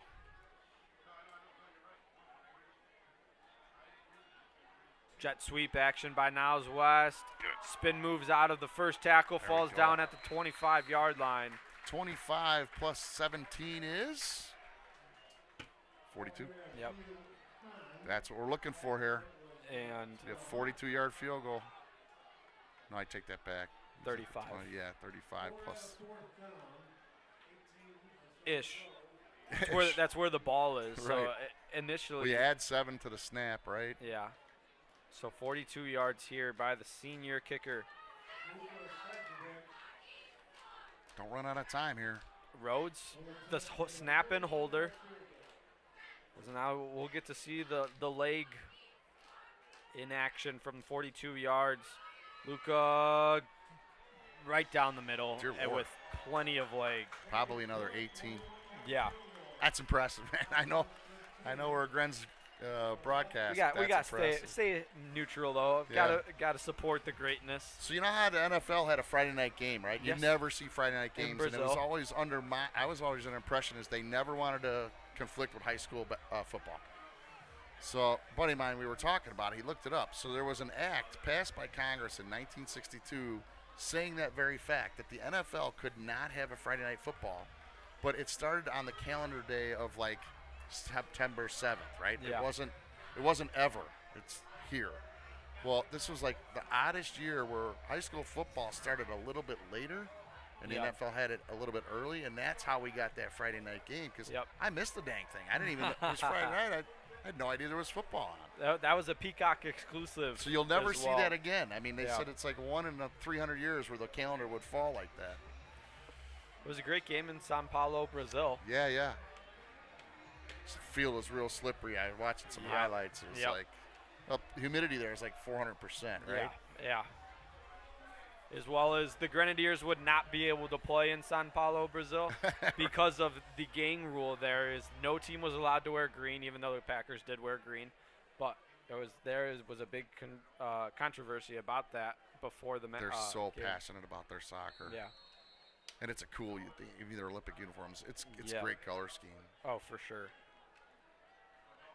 I'm surprised the Packers got away with it. Yeah. Standard NFL. And they send 2 green teams to the game as well. Right. As Sejovic will get us back underway. Give him the whole leg. Don't pooch it. And they do pooch it. Right towards Miles. He muffs it initially, able to scoop it up. Trying to get around the corner, but going backwards. Cuts back and is going to be brought down around the 20-yard line. They'll give him forward progress to about the 23. I think that's got to be what it is this kid's got such a big leg, he'll outkick his coverage. Yeah.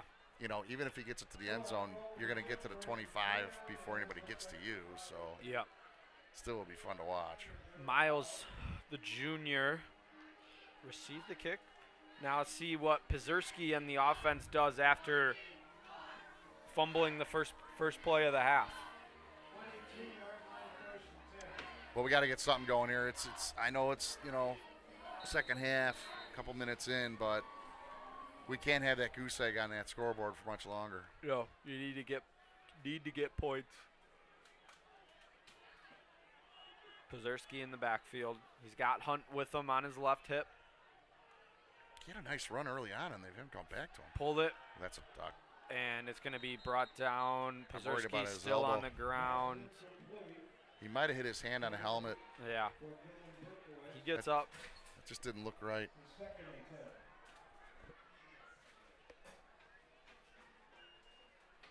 as the offense still struggling here for the Grenadiers.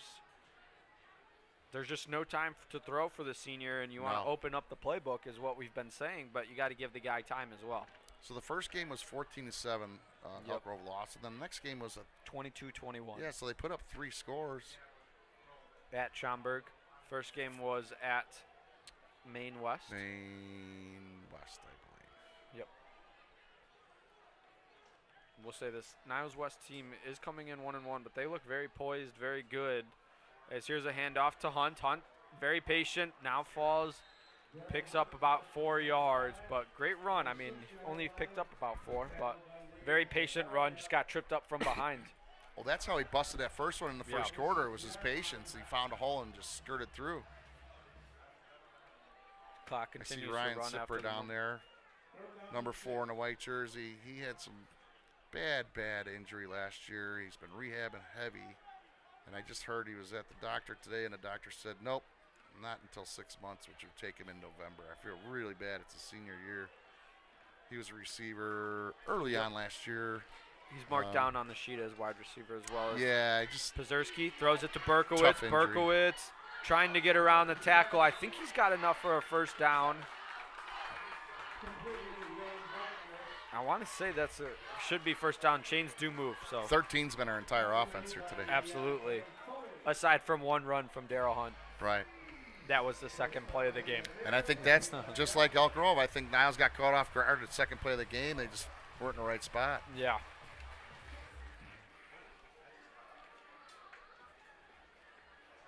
See how the Grens react. 1st and 10. Got first. Moved the chains. Got to continue, though. Long way to go. Still only 2-score game. You got time in this ball game to come back. Anything can happen in high school football, of course. A little mix-up by Schwartz and Miles. Miles now in motion. Pulls the handoff. Looking for Schwartz, and Tanner, and it's about 5 yards past him. He had time to. Yeah, that was the one time he could have let it go a little bit. He had him beat the receivers. He had time to put some air under the ball.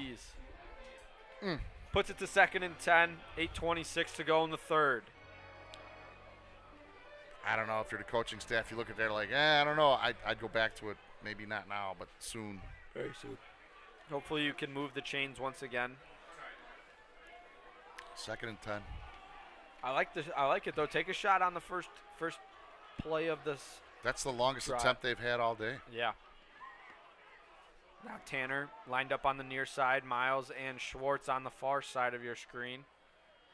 Hunt in the backfield, and it should be each side is pointing to each side. We moved. 76 jumped out. All right. I'm gonna say that should have been a free play if it was on them. But. Yeah. Can't have it. So 2nd and long to 2nd and 15 now.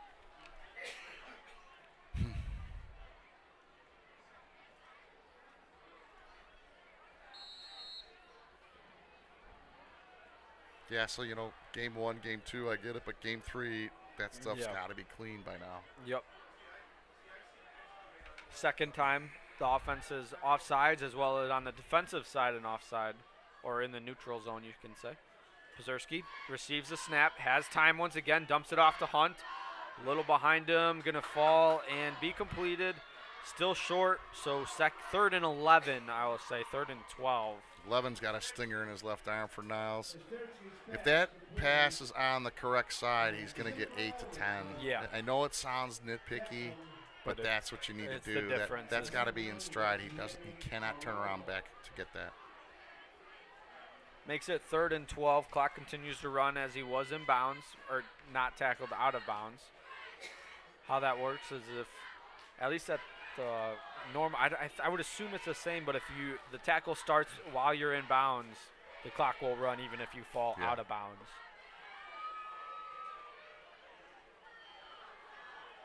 Third and 11.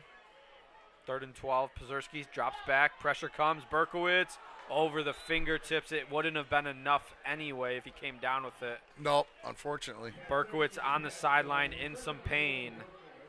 And it's going to be 4th and long. Daniel's just rushing these throws. He's got some guys open. He's rushing them. That's all. Just a little more patience. Let that develop.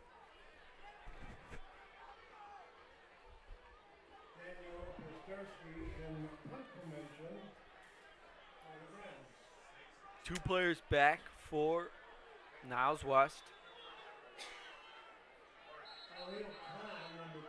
What's the whistle for her? Official timeout? I'm not sure. Inadvertent whistle, maybe. Is the crowd on this? Oh, the line judge wasn't in position. I think he was having a discussion with one of the Elk Grove coaches. Elk Grove side here hasn't had too much to cheer about so far yet in this one. No, unfortunately not. Boy, two interceptions dropped, right? Yep. A couple really bad penalties. One of them to the end zone. Yeah. You know, it's hard to say, but you got to be more perfect than that. Pazerski punt. He's got a good nice leg on him. Here. That's it's a huge going to drive him back, and they're going to let it bounce. This one, though, takes a Wolves bounce. They're going to be dropped or stopped immediately by number 43, Nathan Dean. If that hits the nose of the football, man, that could have been down at the 5. Yeah. He had a lot of air on that. Good punt by Daniel. He's had a couple good ones today. Mm-hmm. Had to punt a lot, but he's had a couple good ones.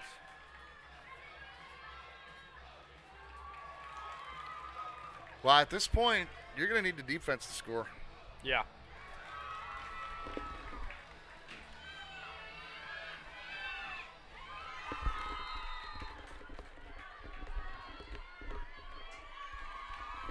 The offense, and once again, John Rhodes, the quarterback position.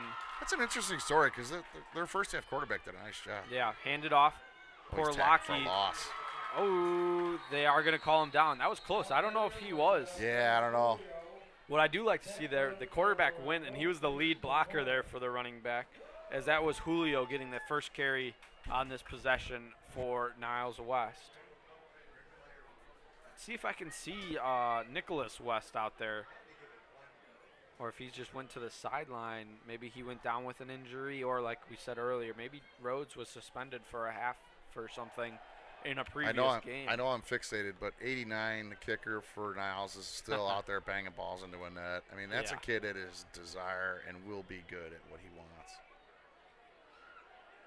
I don't see Nicholas West out on the field. See if we can see him on the sideline. It is a little bit far away for us. Might have gotten dinged up. Rhodes in the shotgun. Rhodes handed off once again to Julio. Julio makes a couple man miss. Good tackle. And it's going to be dropped right around the 36-yard line. Like my guy, Darryl. Yep. That was going to be a large chunk, but Hunt stayed home. Yep, 3rd and 4. That makes it manageable. See if the Grens can get off the field. Good work by the safety there, Darryl Hunt, to bring him down.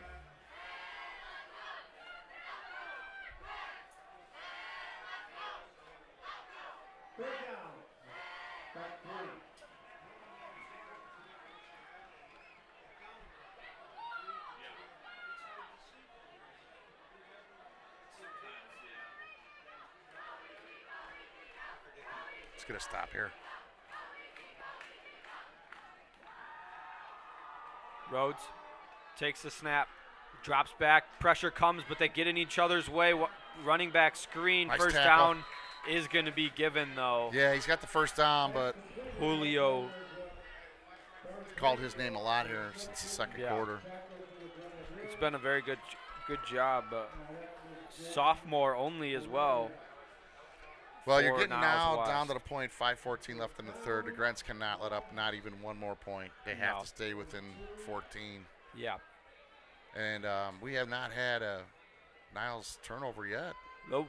Should have. For only one turnover, and it has been on the Elk Grove side. Right. First play of this second half. I see if Niles West just continues to chew clock. Here's another run. This is Julio running straight up the gut. Maybe powers away, continues turning, fights for another 3 yards. Great run by the sophomore. Yeah, right. That extra half yard was with 3 Grens on his back. Yep, Ferris Julio, the sophomore.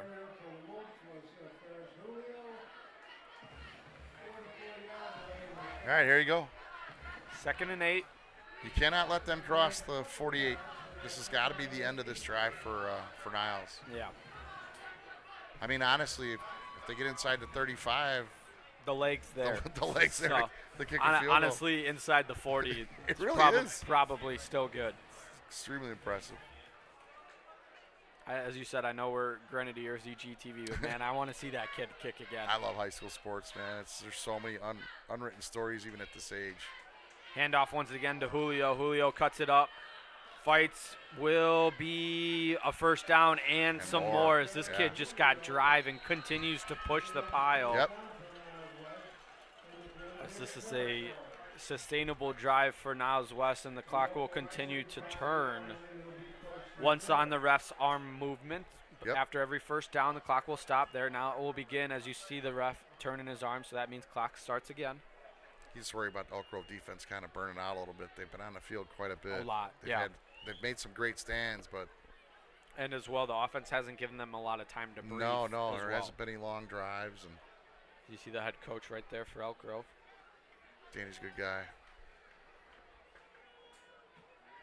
Looks like Niles West is just going to continue to run this football until Elk Grove can prove that they can stop the run.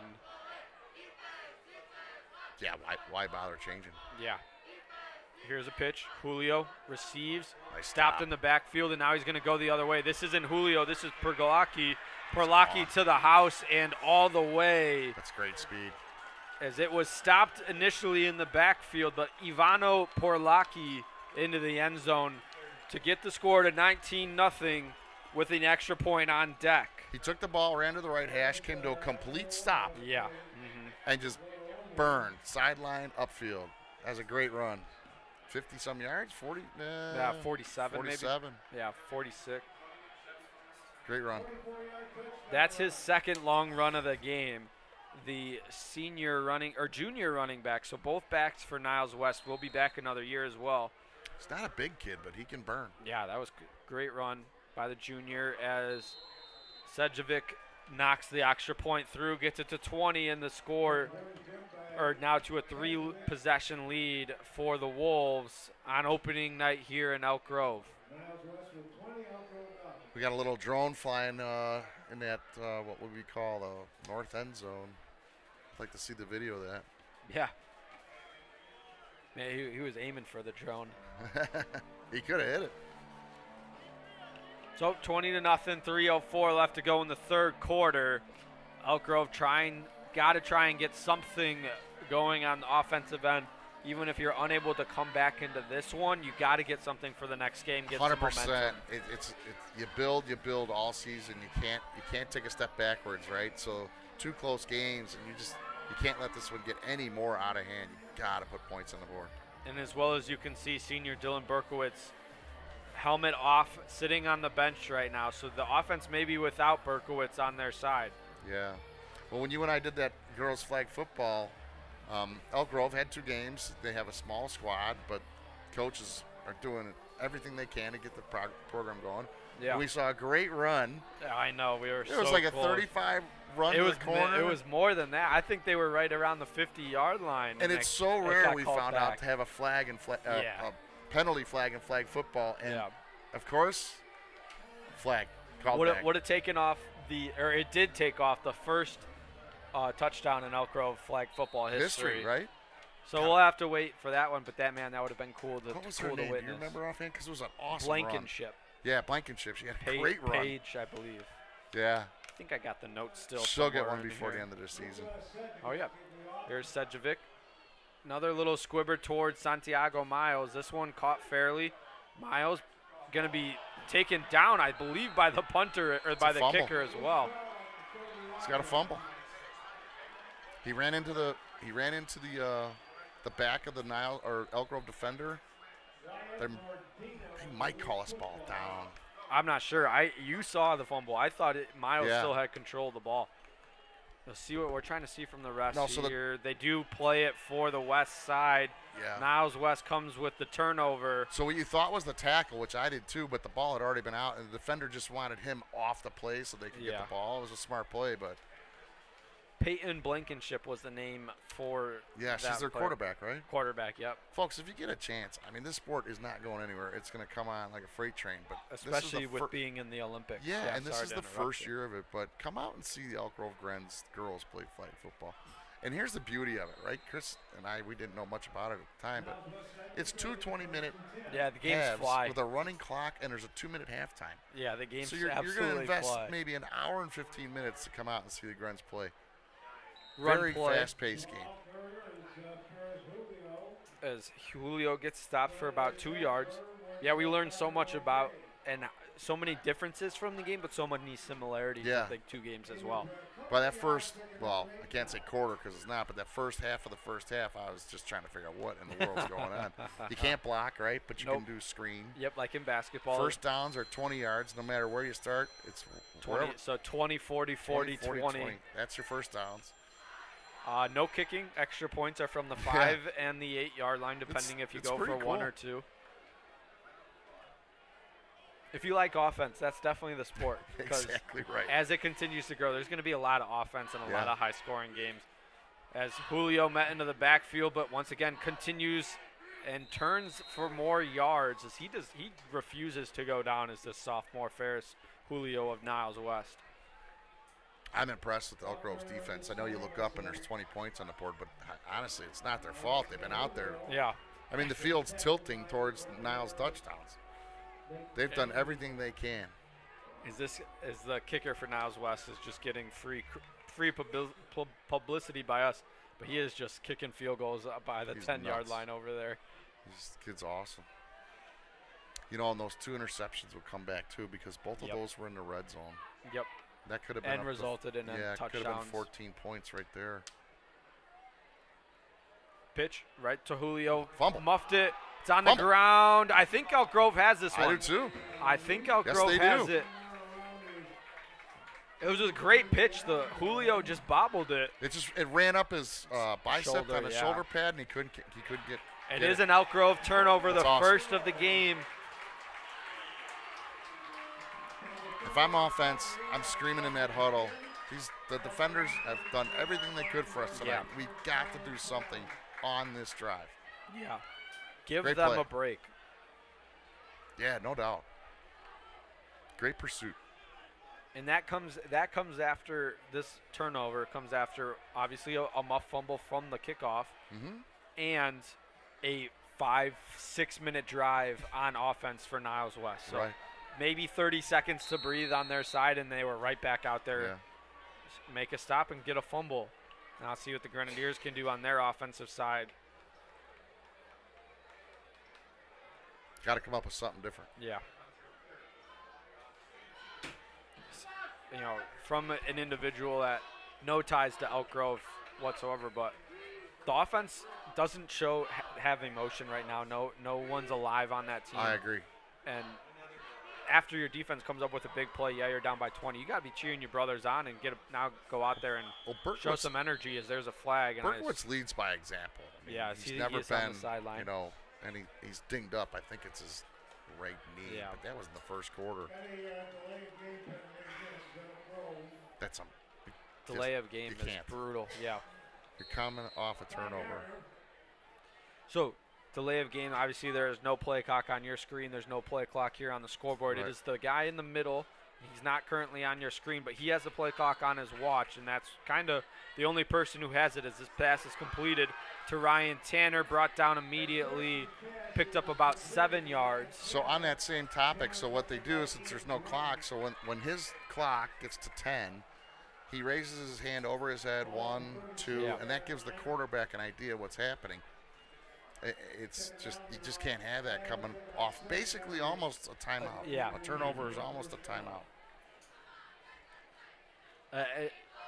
In all reality, he is the only person on this field right now that knows the play clock. Right. As fake handoff here, Pezerski takes the QB run, fighting for yards. Maybe got 2 or 3. It's going to be about 3rd and 5. I'll take 3rd and 5. As the clock winds down, I assume they're just going to take this into the 4th quarter. Now we got an injury timeout. It is a Niles West player onto the ground. Might be 2 down there. Oh, no, just 1. I saw he's got white sleeves on. I thought maybe that's somebody's legs. Feeling his back. Can't see a number on for you, though. He's moving, which is always a good sign, and I don't mean to be facetiously, but You just hate to see high school kids get injured in any sport. Yeah. But that was a scrum there.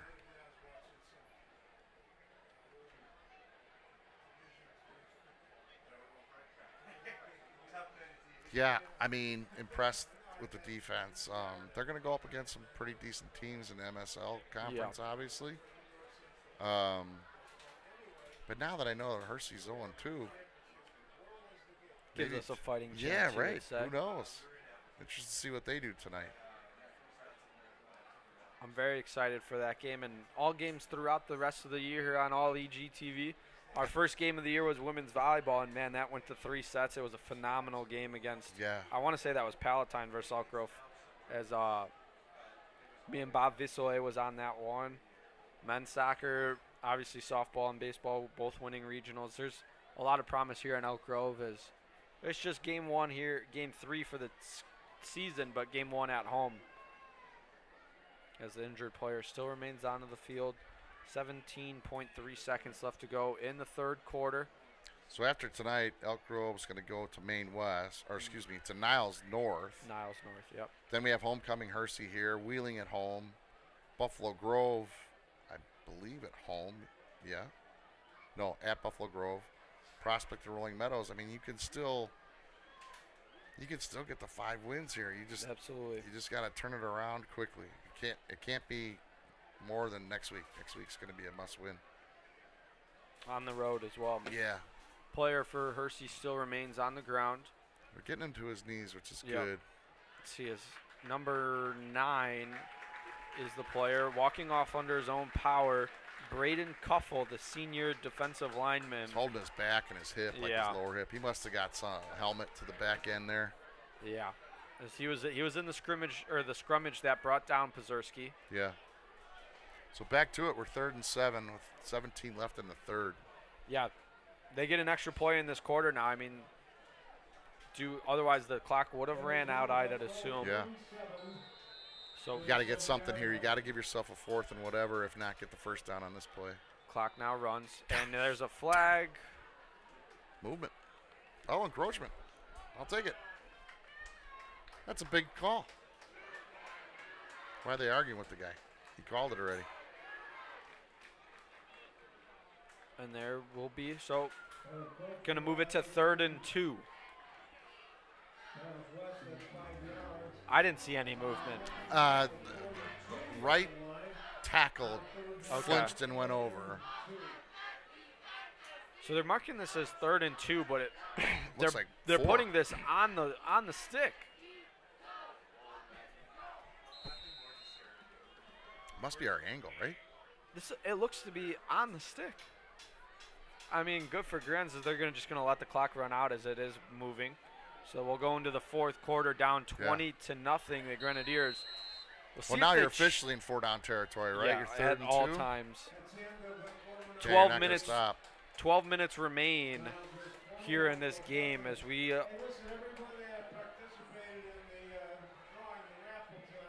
They're calling out the raffle here. Yep. Well, we will pause and see. Maybe someone left the game here and listen for that raffle number. You never know. They've been doing that for years, kind of a split the pot. I believe it's for the band. I believe that's what it's for. Okay, here we go. This is the winning number for tonight's raffle.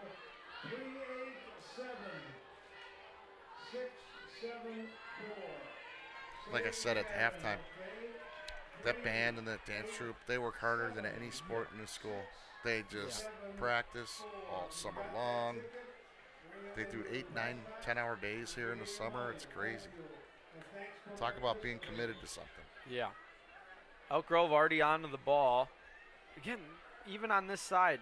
It does look a little strange. It looks like it's exactly maybe a yard. We'll take it. Elk Grove already on the ball, ready to hike. Now whistle was blown. Just anything here. Niles West finally ready, kind of in formation. Play, looking for Hunt. Bad throw. Yeah, and it's going to lead him out of bounds. And he was open. It just misplayed. Now it's going to be 4th down. You take that play, though, because you know you're going for it. Yeah, right. On a 4th I like the call. Just was on the wrong shoulder. Yep, he had him. Daryl Hunt, if that's completed, it's in the end zone for a touchdown. 100%. Danny's shaking his head. He saw the green space, too, that we saw. Yeah, it just was on the wrong shoulder, that's all. I watched them practice that throw between him and the backup, Luke Maher. They practiced that throw 18 times each. Yeah. That's the one he probably tried to set up all game. 4th and 2.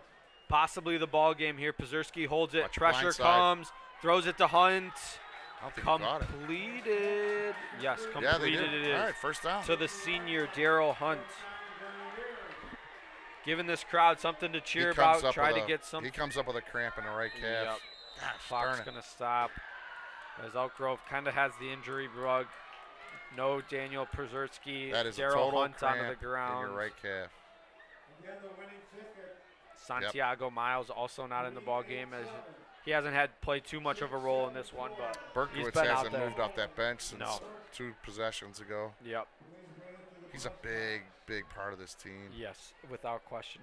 As we've said, Mentally, play physically, everywhere. everything. yeah. Grenadiers, though, got first down. They'll be managing right at the 50-yard line, trying to get on the scoreboard. Well, I see Nick Jimenez down there on crutches with his jersey off. Yep. So you're not kidding. The injury bug has hit Elk Grove here in the 3rd game of the season. In not a good way. No. Well, you don't want to lose Berkowitz. Hunt here, I'm sure he'll be fine. It's a cramp. It's a warm, humid night. But you go down Jimenez, you go down Berkowitz in the game. Your offense is looking thin here. Yeah. All right, the next man up here on the Grenadiers side, we'll see who it is. Of course, Hunt does have to come out of the play here for one game as he walks off. Under his own power, looks perfectly okay. If you've ever had them, the cramps are the worst thing in the world. For sure, but especially once in they the go calf. away, Yeah. you'd swear the guy was faking the whole time. But I promise you, it is debilitating. Yeah, especially in the calf. Yeah. But once they go away, you're like, oh, I'm ready to go. Yeah. You know? But you're not, because 10 more minutes unless you start to hydrate. Got to work that water. Yep, Hunt does go straight to the bench, sit next to Berkowitz. See how the Grens operate here. 1st and 10, got a first down on this drive. Pazurski steps back. Time in the pocket, he scampers out towards his right, met by defenders, reaches the ball out. And it's going to be a pickup of about, I would say, 5 yards maybe. Yeah, I'm with you on that. Depends on the spot they give him here. It looks like it's actually going to be a bad spot, not giving him when he reached. I think we didn't see his feet, but the reach to me said it was about the 5-yard gain. But it's only going to be 3. 3. 2nd and 7. Clock will stop because he went out of bounds.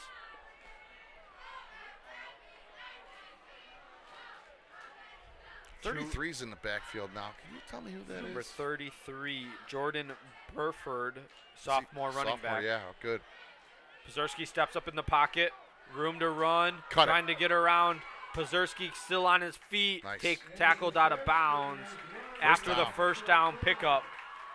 Pazurski making something happen here with his legs in this 4th quarter, trying to get the Grens on the scoreboard. That's our best offensive play of the day. Yep, Daryl Hunt now makes his way back out onto the field. Leave them both out there. Jordan Burford also out there. Jaden Arevia also back. He suffered an injury in the first half, so it's good to see him back out there. Well, Jimenez on crutches is not good because absolutely you're going not. to miss next week, my guess. Berkowitz hasn't moved. Berkowitz was in a lot of pain. Yeah, I just remember in the first quarter he was kind of tugging at that right knee, but I don't know. It could be something different. Pazurski once again. Got some Pressure time. comes from behind, dropped, and he would have been leveled. Yeah, either as way. That was Jaden Arevia, the intended target. He probably would have dropped that ball even if he would have held on to it. So, and that could have been a fumble if depending on what the refs call. But I do like the incomplete play call. pass. Yep. Anything over the middle, man, it opens up.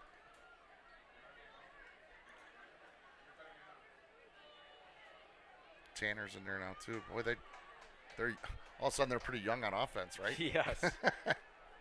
2nd and 10. That didn't take long. Let's see 33. It's a little delayed draw here. Yeah, towards sophomore running back is kind of stated. Pazurski drops back. Pazurski looking for Tanner. Tanner gets around, brought out of bounds. That'll work. Is this? It's I don't know if it's a first. It's close. Yeah, it's on the far side, so this is going to have to be down to the referee. See what he's doing. He's telling him to move. Chain gang are moving. Yep, first down. Ryan Tanner. Niles is playing a bit of a prevent. I don't blame him, but this still looks good. I mean, we're getting some momentum. I want to see 33 run the ball. Clock stopped as well, 11 minutes, so we've only gotten about 59 seconds. Now it will.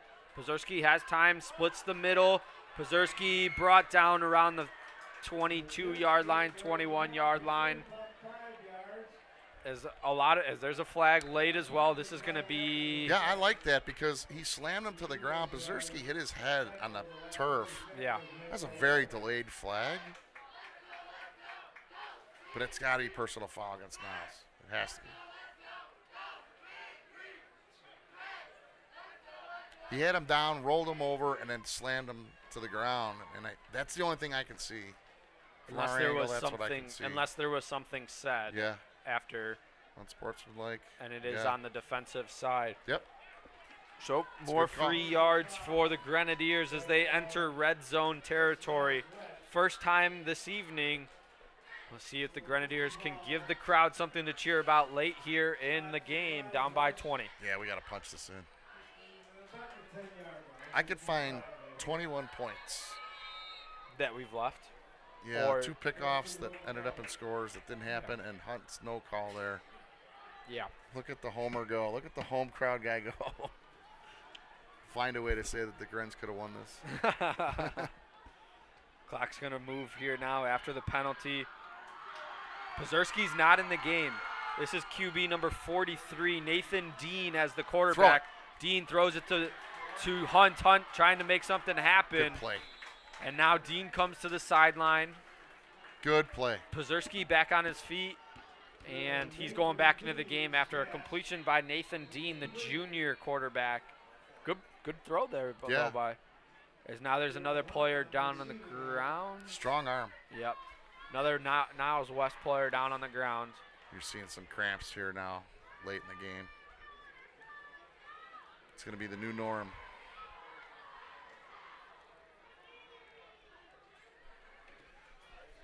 All right, here we go. Clock's been Second stopped and 4 a lot on the 4. Yep. Clock's been stopped a lot here in this fourth quarter due to injury and due to out of bounds. Yeah. And I mean, great job for Grenadiers giving their defense a lot of rest here. They've needed which it. They haven't had all game. I'm going to be really interested in the play calling here in the next couple plays. Let's see what Coach has. Let's see what his philosophy is on this.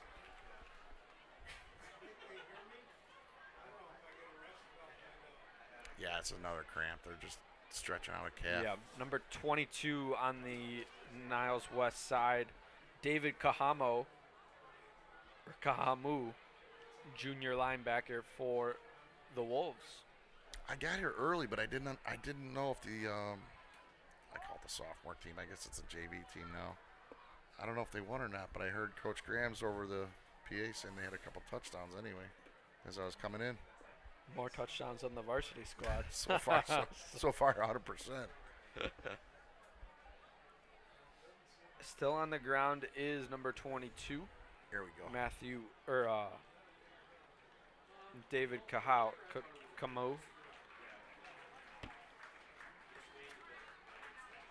All right, let's see what the play call is. 2nd and 4 on the 4. Huckro's got all 3 timeouts. Let's call it they get 8 here. No, they're 3 scores down no matter what.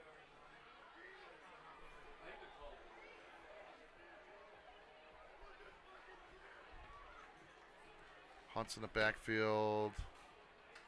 Wow, that's a little weird look here. Who's at quarterback? I can't see. It's still once again Dean. Yeah. Pazurski on the sideline. Dean, and flag is thrown. Free play over the head of Hunt. I want to say that's against Niles. Yeah, I want to say if it's on the offense there, they call the play dead instantly, correct? Right.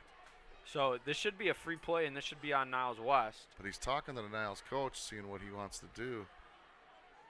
No, that's against Niles.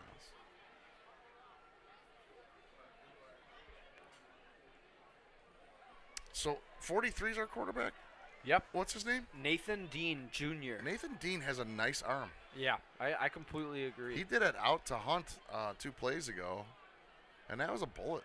Yeah, that was a good throw, too. I mean, it probably came up on Hunt a little bit. Yeah. That's why it was a So little it looks bit like whatever the delayed, call was, it was declined for some reason. So going to remain 2nd and 4 or 3rd and 4?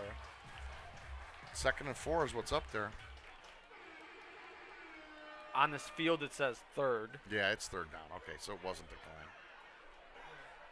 In the red zone, inside 5 yards here, the Grenadiers looking to punch it in. Dean as the quarterback. Going to drop and pass. Ooh, he looked throw off it the receivers. into triple coverage. It's intercepted. My, you got to be kidding me. And people are down for both sides. But it is intercepted in the end zone. The junior It was in the throws Gren's it in hands? I don't Whoever think that it was? was. I think it was. It was in somebody's hands, that's for sure. And Ryan Tanner remains on the ground for the Oh, Grenadiers. just a bad break. That was a bullet throw. He looked off the defenders, but it was in a triple team for sure. Coach O'Donnell's talking to him here. Ah, that's a shame. Get all the way down to the 4th. Yep, and give it away. Well, they'll have a week to recoup. Get some guys that are injured, maybe get them healthy, and move on to the next game here. Tanner walking off on his own power, probably shaking up as he got sandwiched by 3 guys. He literally was sandwiched. So, intercept. I didn't get the number who intercepted it. He fell down to a knee, took a knee essentially in the end zone. It was a pack of wolves. Yep. So that brings the ball to the 20-yard line for Niles West, and that's where they'll operate with 9:45 left in the game. I think up you're by gonna see 20. A healthy version of running plays here. Yeah, as the clock has been very stop and go here in the 4th quarter. I think Tanner might have been a little upset. Handoff. As much as injured. I don't blame him.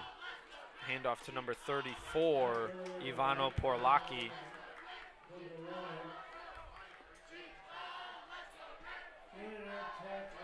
Niles West is going to take as much time as we kind of just alluded to off the clock as possible in between every single play. There'd be zero chance I'd see the ball near. Yeah. Even on a 3rd and long situation, as they only picked up 1 on that play. I mean, you're down 3 no matter what.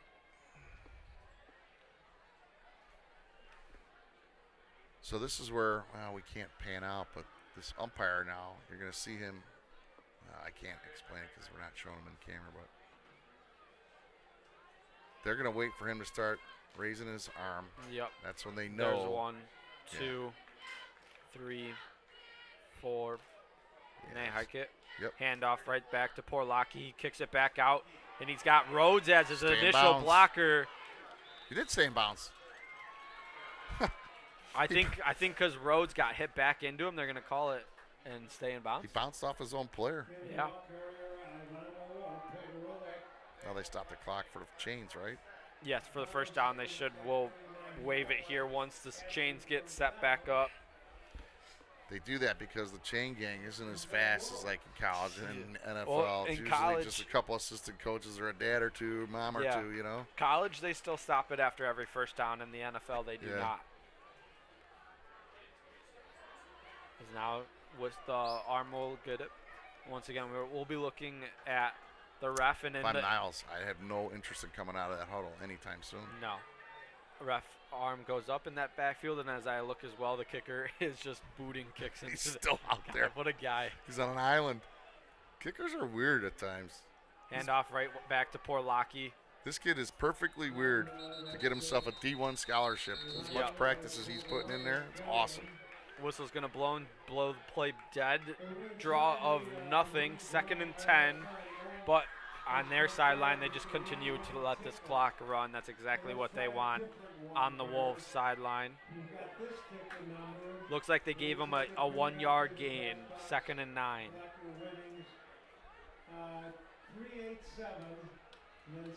Uh-oh, they're still looking for the raffle winner. Yeah, they just drew another one. Winner must be present. Sorry to anyone at home.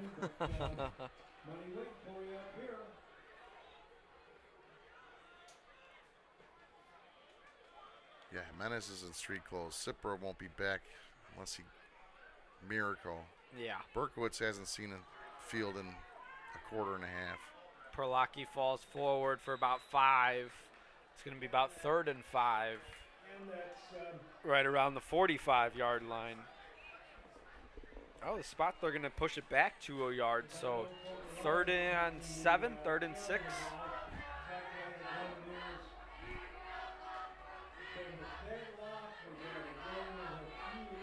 As we're under 7 minutes here in our ball game. Niles West obviously taking as much time as possible. Yeah, rightfully so. Drive you nuts on the other side, but you yeah, gotta do that to win.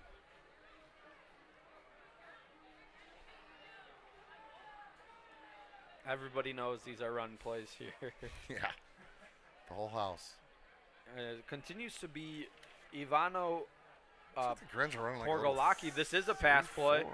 Rhodes throws it into the turf, That's and multiple flags come out. Well, there was 2 unnecessary roughness. 59 was egregious. Just speared Gren on the ground. God, there's laundry everywhere. And then there was another something on my peripheral that I wasn't paying attention to. Again, that number 387 732 387. As the refs are talking this one over, there's multiple flags, so there could be a flag on each play, on each side that would just offset, and we would play the play again. It might even be like a 2 against 1. Yeah, I'll see here. They're trying to figure it out. Either way, the punt team is on for Niles West at the moment.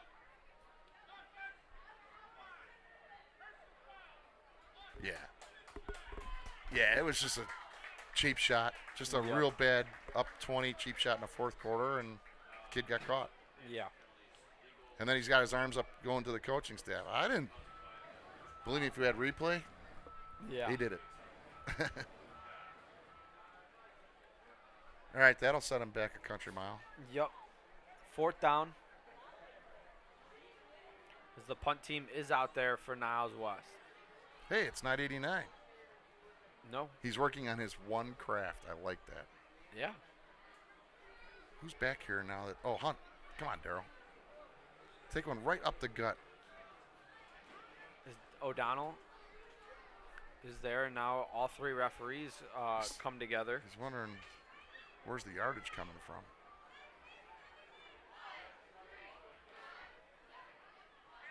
Believe me when I tell you, and I give these guys a lot of credit because they are super busy. There's not many of them, but yeah, they don't always all are on the same know page. the rules. Oh, that too, yeah. You kind of need to know that, right? But it's high school. I mean, you can only get what you can get, and these poor guys, there's just not many of them anymore. Yeah, okay. They just straightened out the yardage. They gave him an extra 10 or 5 yards. As you said, Hunt waiting to receive. This is going back even more than 10. That's why Coach O'Donnell was thinking, because that's a personal foul. Yeah, that should be 15. It's 15 from the spot, and the spot was the line of scrimmage. So they'll be snapped at the 28, and now we got a timeout on Niles' west side. Oh, that's just wrong at every level, sir. I don't get that timeout, I gotta be honest. You just had all the time to kind of talk You know it exactly what you're going to do. You're going to punt the ball, right? So 4th and about 21 here. Obviously, where we are, we think they're punting it away to get the offense back out onto the field for the Grenadiers with 6:15 to play. I want to see 43 quarterbacking for the rest of the game. I really do. I want to see what he's all about because he's got some arm strength. That out route to Hunt that he connected to get us down to the 4 was a great throw. Yeah. As you can see the chicken dance going on right now here. Trying to get some energy into this crowd where they haven't had too much to talk about so far this evening, or cheer about this evening. Seniors have left.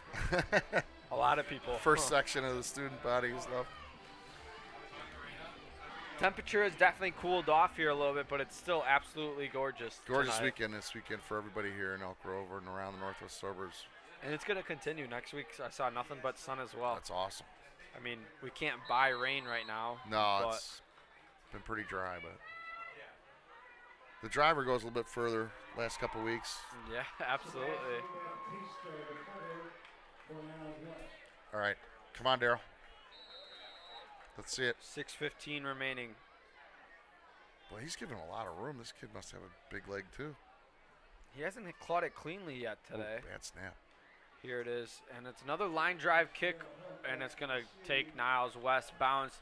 That's the best part about his game, the punter, is he's gotten about 15, 20 yards extra on his bounce. That punt was maybe 9 feet off the ground. Yeah, and I think know. it's by design. Yeah. That's like I'm telling you, that Bears punter, man. Torrey Taylor. If you haven't watched it, you find it on YouTube, the little snippet of him talking about how he can kick the ball. He basically, he's like, it's like a 60-degree wedge. He can do whatever the heck he wants. He can back it up. He can do it forward. It can hit, drop right sideways, drop left sideways. It's a fascinating story, and I hope they do a little bit more on him. Yeah. It'll be fun to watch. If you want to see him at all, just look up any Iowa Hawkeye offensive play last year. Yeah. That will be it, because he was the only offense. That's awesome. And that's coming from a Hawkeye fan right here. So, well, the Titans took their punter that they have 2 years ago. They took him in the first round. It was later. Yeah. Or not the first round, probably the fourth. Pass over round. the head of Turner. It was thrown by Dean, so and seems that was to be that that was a Pazerski's difference night's maker over. for the Titans. Yeah. It really helped them win games. So when Absolutely. Poles picked them in the fourth, everybody's like, "Oh my God!" Yeah. I'm like, Have you seen him? yeah. Let's wait and see." Yeah, I texted my buddy instantly. Super Bowl champs, obviously kidding because it's a punter, but Right. not kidding because he is insane.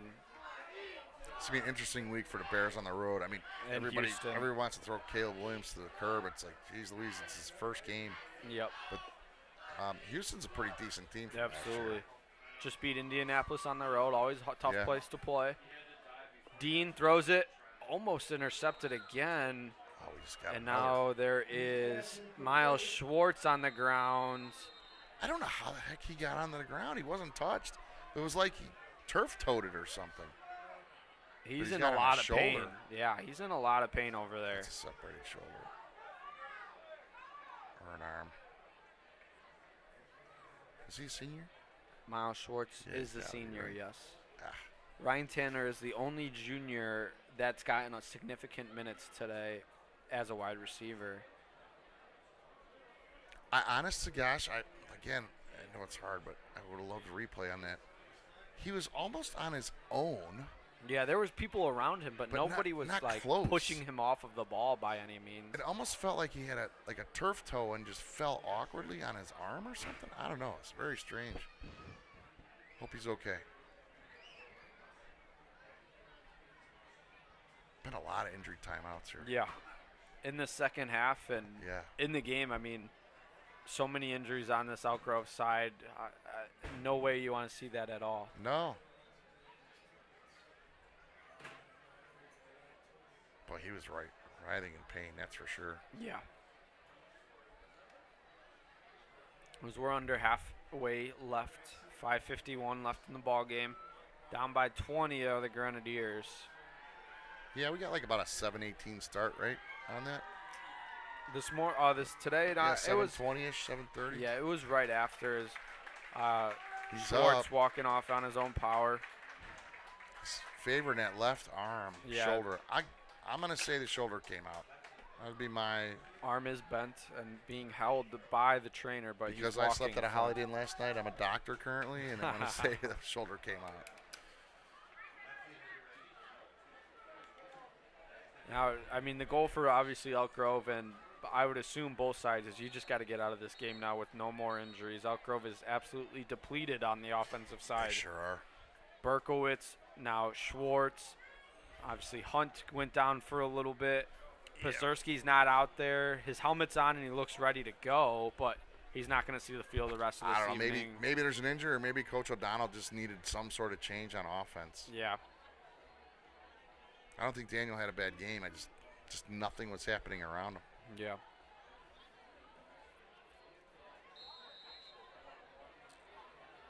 I thought we would have seen Luke Maher come in, but he must be the third on the sophomore. on the depth chart.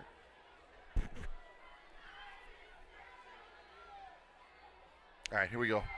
Find us something to hang our hat on. Yep. Got to get some momentum going into next week on the road. Dean throws it right towards Tanner into the turf, and incomplete pass will be called. So I was watching Dean warm up.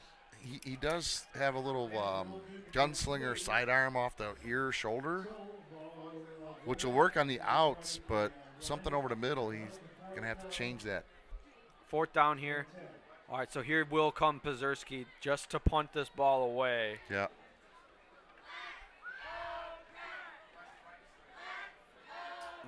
He's got a good right foot. Oh, Pazurski's not going to go into the ball game.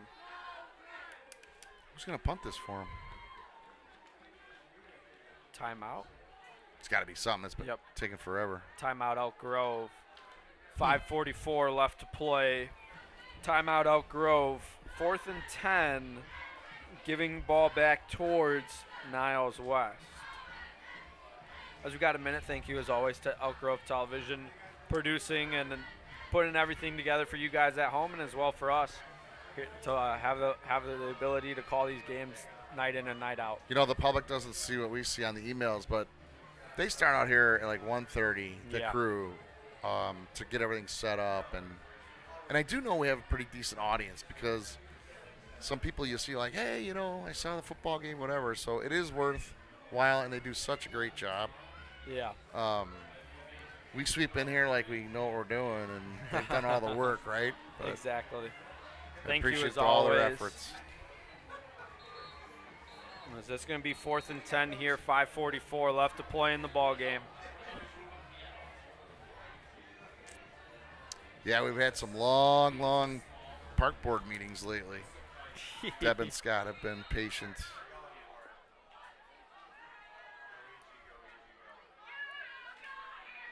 So they're going for it. Yep, 4th and 10, they're going for it. Dean rolls out to his right. Pass. That's caught. Caught. It's close. See the spot that they give him. Keep moving, for the love of God. 2 more yards. Move to your right. Flag is on the far side of the field. Might be a late hit. I think that's what head coach Dan O'Donnell is asking for. Oh, wait, that side. What's going on? That's 40 yards away from the play. Looks like the offense and defensive switch Bench here, penalty. though. And it legal is. man downfield. Yep. Declined, 4th down, turnover on downs. Yep. Pazurski going back out into the field, though. Oh, he now realizes he can't punt this ball away because it is now their ball. All right, how about a field goal attempt on 1st and 10? Yeah. As Tennessee, as a Titan fan, I know that. But their head coach was very funny, saying we could have punted the ball away on 1st down last week and still won, and he's absolutely correct on that one. That was a jab at the offense, but it was also a thank you to their punter. Yeah. I want to see 89 come out here and take another swing at one. Is he still in the back? You can see him on your screen. Look at the top. Oh, he's just picked up the snap holder. He was kicking field goals still out there. It's just awesome. Senior kicker Luka Sejovic. I'm gonna have to look that up. Yeah, I want to keep following this guy tomorrow. See if he's committed or anything.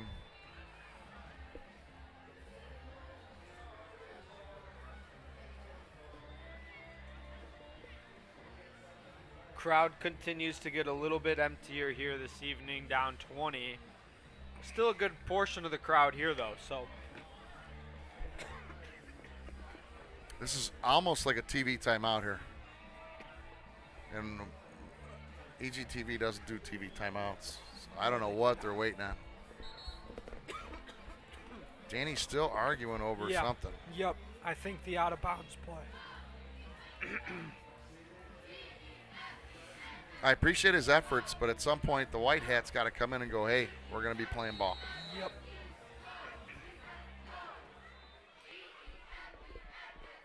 Now he's calling another whistle. Well, Elk Grove coaching staff is walking on the field.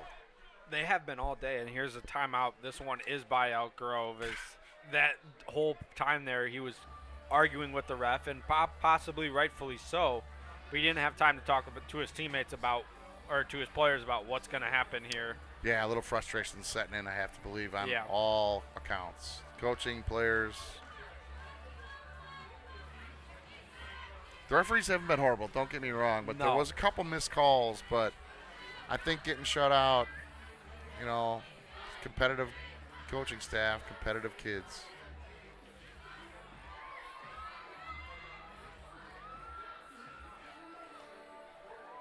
.536 remaining in this one. I think we've said it about 9 times in the last 10 minutes. This And it clock feels like hasn't it moved. hasn't I mean, moved, I don't yeah. know what the deal was down there, but This fourth quarter has felt like it's been an hour long, It and, surely and that's has. completely okay. But it has, it's just odd. yeah, not usual. I feel like Let's see if we can get a snap off here without a whistle. in the backfield, Ferris, Julio. Everyone assumes this. He's going to get the ball here. Rhodes hands it off towards the sophomore running back, cuts it up into the middle, fighting for extra yards. He's got some good Play's patience. going to be blown dead right around the 29-30 yard line. Clock will run now due to the run plays. John Rhodes, the senior quarterback, did not start the game at the quarterback position. No. And, I mean, really hasn't had a chance to throw the ball when he has. It's been a good arm. I Right. mean, but all their offense, I mean, 10 points in the first quarter or half, 10 points here in the second half. About each touchdown coming off a turnover for the Elk Grove side, or missed opportunity on a interception, and then the turnover that was brought to the end zone on the first play of the second half. Tanner's down there on the far sideline just knowing nothing's coming his way Yeah. for the next 4.5 minutes. Motion. Hand off to Julio. Bounce off a tackle. Still on his feet, the sophomore. Pushing for yards, pushing for yards. Wow. Finally goes down, and it's going to be a 3rd and short. That last Man. burst got him about 3 yards. Yeah, he was dead in the backfield. It's a great little run. Yeah. They're going to call it 3rd and 2. But he could have been dropped for 3 yards.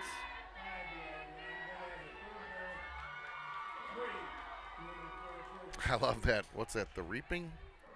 Yeah. I love that. It's a great audio.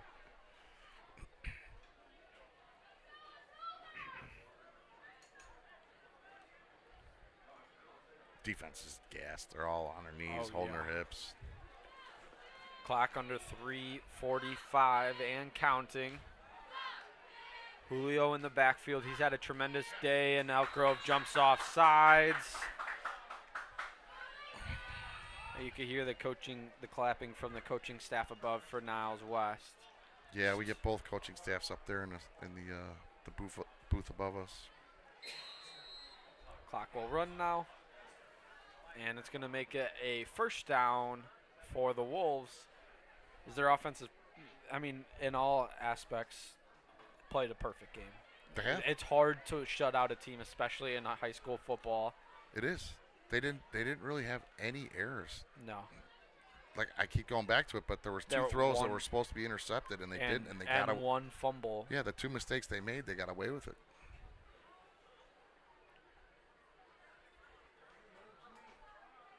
As the ref does have his arm up, looks, hikes it. Julio runs it up the middle, and That's will fall to nowhere. the ground. Looks like number 54 was the first to meet him, Ethan Otano.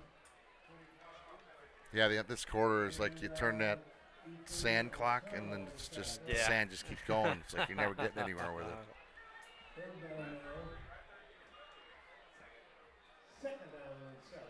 Second and 7.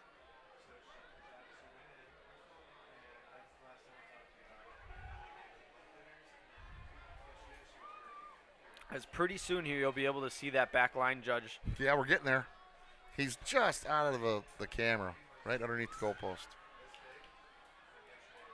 As Niles West continues to use every second of this play clock. The arm now just goes up from the ref. Hand off towards Julio. Julio kicks it outside, met by 3-4 Grenz, and finally taken down. Looks like number 6, Nicholas Mendiola, senior linebacker for the Grenadiers, gets the first one there, brings them down to the ground. 3rd and long for Niles West. We're just about a minute and a half left. It's 3rd and 7. I would take 2 knees, to be honest with you. Yeah. No more on both sides, no more injuries. Right. As we are unsure what happened to Nicholas West, the player who did start as quarterback for Niles West this game. They still operate, though, in the shotgun. And there's a flag, and it is going to be a delay of game. 1:02 remains. That was very close. This might be the longest 4th quarter in the history of high school football. So the keys to the game to me so far, in general, has been that Elk Grove defense played great. Yep. They really did. Yep. You know, some turnovers and whatnot. The offense kind of put their backs against the wall. But realistically, my biggest worry on this whole thing is just the injury bug. There's some big names that we know of on offense that are sitting on that bench and have been for the second half. That can be concerning for the next couple weeks. We'll see how these injuries pan out. You got Schwartz, Berkowitz, Jimenez. Run play, stopped. That's a lot of your offense. Yeah. It's part of your defense, too, because I think Schwartz is the corner. So hopefully these guys recoup quickly. As the clock will go here, 45. I do agree with you. Defense played great. They were on the field a lot. And, I mean, you can say that about a billion times because they feels like they never came off the field. And to only give up 20 points is very good. They kept them in this game the whole time. The offense just didn't show up tonight. And no, they're going to have to go back to the drawing board. Yeah. Maybe bring back that triple option type-ish look that they ran last year, and it succeeded. Yeah. As I assume they're going to have another delay of game. If 43 starts, I would be surprised. I don't think Daniel had a bad game. It's just nothing was happening. And you got to start somewhere. And 33 came in, the sophomore running back. Maybe he sees some playing time next game. But you got to figure something out to move the ball. Delay of game penalty going to be taken by Niles West with 2.4 seconds left on the clock. He took a timeout. They took a timeout. So now I assume they'll knee this one away. He took a timeout with 2.4 left, up 20. The play clock was running down. He was doing the arm. Gotcha.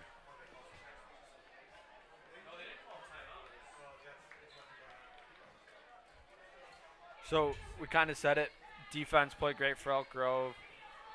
Any other kind of thoughts that you have? I mean, no, the playbook really wasn't open for the Grenz. No. I'd like to see him get down more to the middle of the field, but maybe Niles has had a pretty inside linebacking core or whatever. Yeah. But the injuries, it's really going to tell you everything you have for the next couple of weeks. Yeah. You had some big names out there that are just on the bench. I mean, you say next man up, but there's 4 seniors on your bench that were hurt. Yeah. And that's always tough to operate as Niles West comes out. I think we might see the end of the game here. In victory formation. Well, it's 4th and somewhat looks to be victory formation. 12. They're going to let the clock run out. Now knee it once it goes down. That'll do it. 20-0 is our final score here this evening. We kind of recapped it a little bit. Defense played good for the Grenz being on the field all day. Offense wasn't there. Yeah. Let's hope we heal quickly, really. Yeah. There was a lot of guys, and it was more than just cramps. Yeah. There were some injuries out there. Let's hope we heal quickly and then start again next week and get a win. He's John Walls. I'm Chris Randall. I'll see you Tuesday for men's soccer right back here at Elk Grove Television. I assume you'll be back in 2 weeks for homecoming football 100%. against Hersey. So we will see you then. Have a great rest of your night, guys.